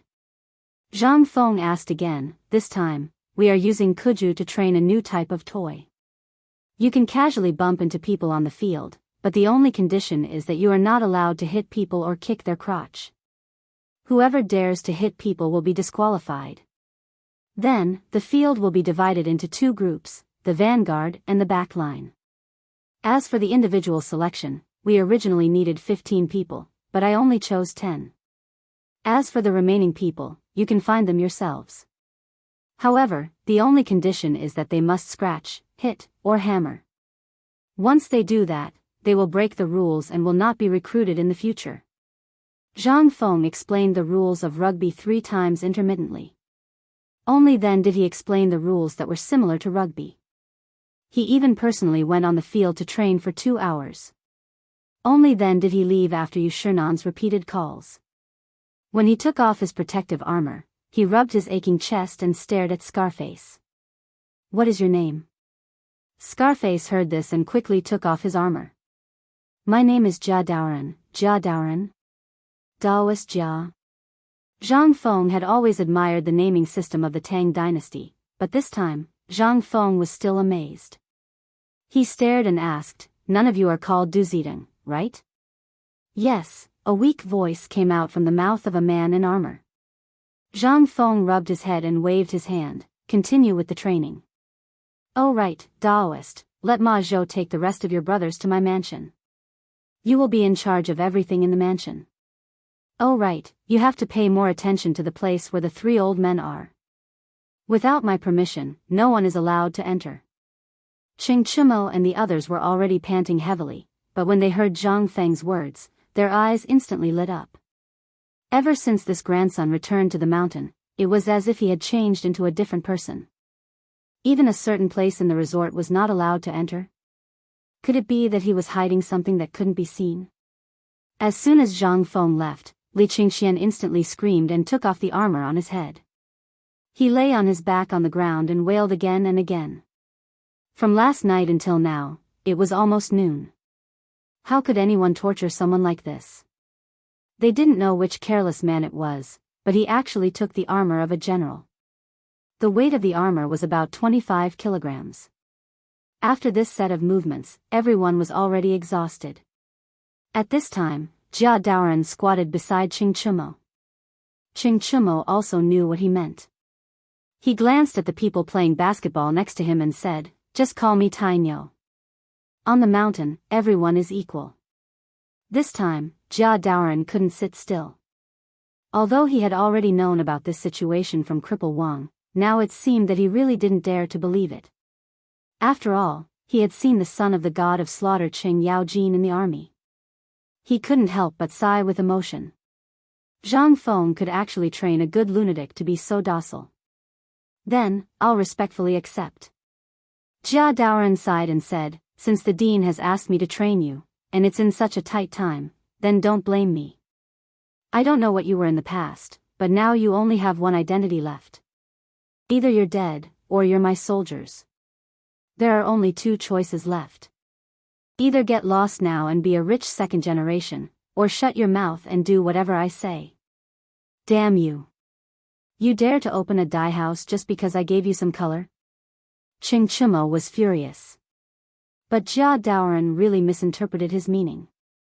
He thought that the son of General Qing Chimo, must have discussed it with Dean Zhang Feng. This time, the matter was more serious, so he wanted him to train them to death. Such a strange request, although it made Jia Daoran a little nervous, but Qing Chimo had already said that he should do what he should do. He couldn't possibly let this bowl of rice down, right? So, on the other side. With a frosty face, Yu Shinan looked at the listless Zhang Feng and scolded, look at what you've done. This is obviously the academy. You actually want to find a person who practices martial arts to teach them? And you even have to wear armor. What is this? It's simply incongruous. Zhang Feng smiled weakly and said, Teacher, have you ever heard of a saying, only through suffering can one rise above others? Chapter 970. Yu Shinan heard this and sighed. Look at this. Are the barbarians in the barracks celebrating, or are the students of the academy going crazy? Zhang Feng's face darkened. What are you talking about? You may not know, but in this mid-autumn hunt, something has happened. Zhang Feng sighed helplessly and pointed at Qing Chimo and the others. There is nothing we can do about it, so we decided to do this. Later, the students will go to the workshop and ask them to make a batch of special protective gear. Of course, if you are worried, you can go with the students to the mid-autumn hunt yourself. There were still 4 days left. Yu Shinan was also anxious today. After hearing that Zhang Feng was doing something strange, he hurried over to see what this kid wanted to do. But what he saw almost angered him to death. The time was almost up, and he was doing something new. Even if it was Kuju, 3 days of practice might not be enough. Zhang Feng rolled his eyes. Looking at Yu Shinan, who was slightly angry, he said, Teacher, don't be anxious. Listen to my plan first. Seeing Zhang Feng staring at him with a burning gaze, Yu Shinan could not help but wave his hand. Anyway, this academy is yours. Tell me your plan. Teacher, what I'm teaching now is called rugby. Although it's a bit rushed at this time, what will happen if I change it to Kuju? What I am doing is to train their ability to react on the spot, as well as their ability to cooperate. If it is Kuju, even if I don't say it, you naturally know. There is no order to it, and every time Kuju is played, there will be many people's skin and flesh lacerated, and even their bones and tendons will be broken. Do you think there is any order to it? They're all fighting randomly, or they're using brute force to beat the other side down. What's this? This is the behavior of bandits. Kuju was originally an entertainment to strengthen the body, but they turned it into this. It's simply unsightly. Zhang Feng was telling the truth. Yu Shinan couldn't help but be moved. The appearance of Kuju was originally for entertainment, but it gradually developed into a tool for profit and competition. It had even become a tool for those rich families to compete with their financial resources. Where was the meaning of Kuju? That was why Yu Shinan was so angry when he saw how Zhang Feng dressed the students. At this time, listening to Zhang Feng's words, he couldn't help but nod. He had not paid attention to Kuju for a long time. He didn't even bother going to the mid-autumn hunt anymore. The main reason was that during the mid-autumn hunt every year, other than playing Kuju and reciting poems, it was all about competing with each other. Yu Shinan couldn't help but look at the people in the field again. He was really looking forward to it. If Zhang Feng's change this time could change the culture of Kuju in the Tang dynasty, it would be best if basketball and football were added into the mix. Wouldn't that be what everyone wanted to see? Basketball could strengthen the body and train the body. He had seen it with his own eyes during this period. Although it was temporarily ruined by the Imperial College's people, if Zhang Feng could win this mid-autumn hunt, then basketball and football would be considered a success. When the time came, Zhang Feng would invite these people to White Deer College. When these people came to the college, they would first be shown the college's radio gymnastics, then basketball and football. At that time, Yu Shinan couldn't help but feel a little excited. The scene of thousands of people doing exercises on the mountain at the same time was quite spectacular. Thinking of this, Yu Shinan grabbed Zhang Feng. However, after thinking for a while, his face turned red and he said, "Feng, are you sure you can win this mid-autumn hunt? If not, why would I go?" Zhang Feng asked in reply. "Well, let me tell you something. Can you explain it to me? Do you mean that you want this group of little guys to train their teamwork skills by playing catenary football during this period of time? And Ma Zhou and the others asked them to train basketball with the purpose of teaching it to the entire academy in the future?" Yes. After hearing Yu Shinan's words, Zhang Feng really had a bold idea. That was to go down the mountain to train, just like the monks in TV dramas. Looking around, he grabbed Yu Shinan's arm and said, "Mr. Bo Shi, please come with me. I do have a big plan. Listen to it first." While they were talking, Zhang Feng pulled Yu Shinan into the small wooden house again. After closing the door, Zhang Feng said, "Look, I've seen basketball in Chang'an City these days. Basically, many people don't know how to play it. That's what I mean. The college hasn't opened yet, right? I plan to train a group of people and let this group of people train all the students in the college. Then, before the college opens, I'll let these more than 3,000 people go to Chang'an City and let them teach it to everyone in Chang'an. This way, we can spread the correct way to use basketball. What do you think?" Chapter 971. Previously, he had been troubled by a lot of things. Zhang Feng had not thought about how to make the people of the Tang dynasty accept basketball quickly. At this moment, he seemed to have found a way. The main thing was to win the mid-autumn hunt and let the observation group from the Ministry of Works and the Ministry of Rights come to White Deer College. At that time, when they went up the mountain, all the students would use the effect of radio gymnastics to promote the popularity of basketball and football. In this way, those who liked gentle people would play basketball. As for those who were reckless and rough, they would play football. As long as they had the strength to break the protective gear, they could do it. Anyway, a protective gear cost 100 strings of coins.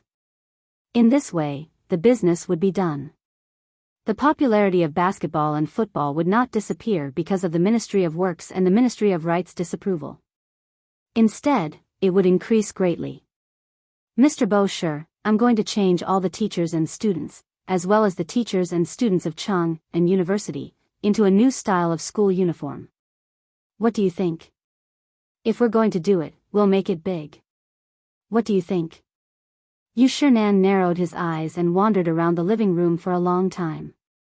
After weighing the pros and cons, he asked, "Tell me what the school uniform looks like first. If we go to a ready-made clothing store to buy ready-made clothes, the entire Chang'an City would not be able to produce so many things at once. However, if you want to customize it, even all the ready-made clothing stores in Chang'an City would not be able to do it." Zhang Feng did not say anything. He turned around and drew the style, material, and so on. He thought of the school uniform on a piece of paper. The style of the school uniform was made according to the style of the Chinese tunic suit. He even drew the student's hat at that time. Yu Shinan looked at the style that was similar to that of the Hu people and the commoners. He frowned slightly. "What style is this? It's so weird. You don't understand this, do you? This is called beauty. If there's no beauty in anything, what's the point of it? This is also because there's not enough time. If there's enough time, I want to customize a batch of basketball uniforms and a set of football uniforms. If there's a female class in the future, I want to have uniforms for all the female students. Yu Shinan was at a loss. If he were to wear such a costume, then, wouldn't he be no different from a commoner? How was this appearance any different from the extraterrestrial barbarians? He did not believe that this was the only way Zhang Feng could think of. He shook his head and said, "No, your idea is very good. The academy must have its own service. For example, Confucian scholars need to wear Confucian robes, commoners wear short shirts, and soldiers wear their armor. This is a principle that has never changed since ancient times. Have you ever seen a commoner wear Confucian robes? This is simply ridiculous. This matter is not under discussion." Zhang Feng's eyes flashed with disappointment. He was still a little too hasty. In this era, there were still some rules about class division and dressing. For example, there were strict rules about sitting, walking, eating, sleeping, and so on. At this time, it was simply impossible for this group of stubborn old men to change their inherent thinking. Thinking of this, the excitement on Zhang Feng's face slowly dissipated. He lit a cigarette and sat in the room. After walking a few rounds, he said, "Teacher, what do you think if we use sky blue as the main color and customize a batch of Confucian robes that belong to us? Although I have a textile factory with this concept here, and I've told Lao Li before that there are 3 major factories. Now there are 4 types of factories: the paper factory, the smelter factory, the rubber factory, and the winery. However, the most important textile factory is also the time to prepare. Textile factory? Tell me about your plan." At this time, Lao Li and the others really haven't told me about it. As for the other things you said, the old man has seen them before. Do you want to use this school uniform to start a textile factory? Yu Shinan took a sip of the pot of tea that Zhang Feng didn't know how long it had been. The main thing was that this lazy guy's furnace was extinguished. At this time, his mouth was abnormally dry. It was too late to start a fire. The most important thing was that Yu Shinan wanted to suppress the hot blood in his heart. He knew that Zhang Feng was keeping him in suspense. However, it was also because of this suspense that Yu Shinan was dying of curiosity at this time. Yu Shinan wanted to refute, but when he thought of the few things this kid came up with that were so shocking, he couldn't help but have a strong interest in the textile factory that he heard Li Yuan mention before. After all, at this time, the Tang dynasty was basically mainly based on silk, ceramics, and tea leaves. And the production of silk, how to start a factory. Did they want to plant mulberry trees in this back mountain? In this case, without 7 or 8 years, how could it be done well? With a stomach full of doubts, Yu Shinan stared into Zhang Feng's eyes and asked, "Fengzi, tell me about your idea. And this textile factory, how do you want to do it?" Zhang Feng smiled confidently and said, "In fact, it's nothing. You know that someone is messing with me now, but at present, I really don't know who is messing with me. We have to find a way. Now that Lao Niu has brought people to Lantian to look for coal mines, this is bound to be related to the Taiyuan Wang clan. And now, basically all the major noble families have been provoked. As the saying goes, when there are too many lice, it doesn't itch. So we might as well take the initiative to leak the spearhead. Aren't they hiding in the dark? Then let's do something big. We will take the initiative to attack from the business, as well as the cultural industry of this academy, and so on. What do you think? Sitting and waiting for death is not my character, Zhang Feng." Chapter 972. Yu Shinan was so shocked by Zhang Feng's words that he smacked his lips twice. They had come to Shao Mountain not to satisfy their appetite, nor to see how good Zhang Feng was at stirring up trouble. What they valued was Zhang Feng's courage and insight, as well as his unique and innovative teaching methods. They had also seen the problem that Zhang Feng was facing. They couldn't see anything in terms of business at the moment. After all, everything had reached its climax. Even if others wanted to, they couldn't replicate it. This was the trigger for the conflict. If they couldn't do anything to Shao Mountain, what could they do? Wouldn't it be better to destroy Shao Mountain in other ways? Wouldn't this be exactly what they wanted? They couldn't find a Kuja team, so they deliberately delayed the release of the news. Then, they only released the news 5 days before the basketball game was rejected. Anyone would be angry. As for those people in the dark, they were waiting for Zhang Feng to get angry. Once Zhang Feng got angry, there would be a joint report. Zhang Feng publicly insulted the court officials and was dissatisfied with the mid-autumn hunt. Although Yu Shinan and the others knew that Laoli was the emperor, they couldn't stop these people from gossiping. Even if Zhang Feng chose to remain silent, when the time came for the autumn hunt, if the disciples of the White Deer Institute were to lose out, the White Deer Institute would still be shut down. Wasn't this exactly what they wanted? They couldn't do anything to you if you hid on the mountain. However, they just had to destroy everything on the mountain. Wouldn't you come down the mountain? But now? Yu Shinan suddenly realized Zhang Feng's intention from Zhang Feng's plan. He wanted to start a war with the people hiding in the dark. Zhang Feng was really angry. Yu Shinan couldn't help but mourn for Zhang Feng's enemies when he thought of the terrifying weapons in the smelter and what Zhang Feng said at that time. He couldn't help but sigh in his heart. He waved his hand and said, "Come up with a plan immediately. We'll discuss it with Laoli later. You just focus on preparing for the mid-autumn hunt. We'll take care of these things." After all, Old Man and the others haven't been seen in the market for the past 2 years. They say that the Old Man and the others are part of White Deer College. They don't even give face to the Old Man. Old Man wants to see who dares to mess with me. Zhang Feng was overjoyed when he heard this. He was waiting for this sentence. As long as the 4 Confucian scholars stood up and supported him, what did he have to be afraid of? He hurriedly bent over the table and wrote down the plan. Yu Shinan asked, "Now tell me, how are you going to set up the textile factory?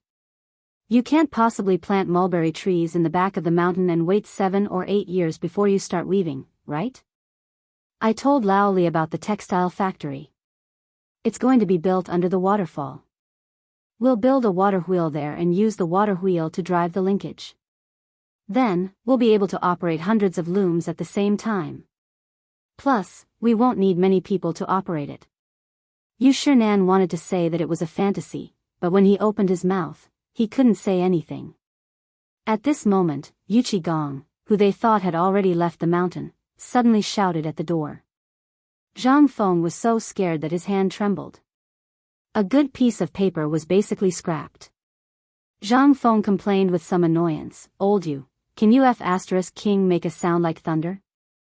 "I'm fine, but what if something happens to Mr. Bashi because you scared him? Can you bear the responsibility?" However, Yu Qigong acted as if he didn't hear him. He rubbed his hands and walked into the living room. He stared at Zhang Feng with shining eyes and asked, "You said that something like that, can you leave it to my people to do it?" Zhang Feng looked at Yu Qigong, who was almost drooling as he stared at him, and felt the hairs on his body stand up. Old Yu already had a rough appearance. If his portrait was pasted on the door, it would be even more effective than a door god. At this moment, Yu Qigong was excited. The army had always lacked food and clothing. On one hand, it was because of the problem of salary. As long as there was a way to earn money, Yu Qigong would do it even if he had to rob. After all, there were so many brothers in the army who were crying piteously for food. Seeing that it was going to get cold soon, he began to worry about the army's winter clothing. There was a lot of activity in the army, and a piece of clothing would be torn after a short period of time. In addition, they had to move around in the muddy water all year round. Sometimes, they were so sleepy that they couldn't stand it anymore. Many soldiers would wrap themselves in their clothes and lie down in the mud to sleep. A piece of clothing couldn't last for 3 months. It was about the same as the clothes of a beggar. Every year, every season, the imperial court would only distribute clothing and supplies. However, this was basically a drop in the bucket. The amount of clothing that could be distributed in the army was based on the number of people on the permanent staff. In addition to the permanent staff, there were more people than the permanent staff. Outside of the permanent staff, there were people who gathered intelligence for them and sent messages. These people's identities were all hidden. Unless it was absolutely necessary, no one would report their status. The main reason was to protect these people. Therefore, it didn't matter during the summer. At worst, they could just go bare-chested. However, it was impossible during the winter. Every winter, there would be a large number of soldiers who would freeze to death due to hunger and cold. Now that he had gotten a piece of information from Zhang Feng that could allow his brothers to have a good winter, how could he give up on this hope?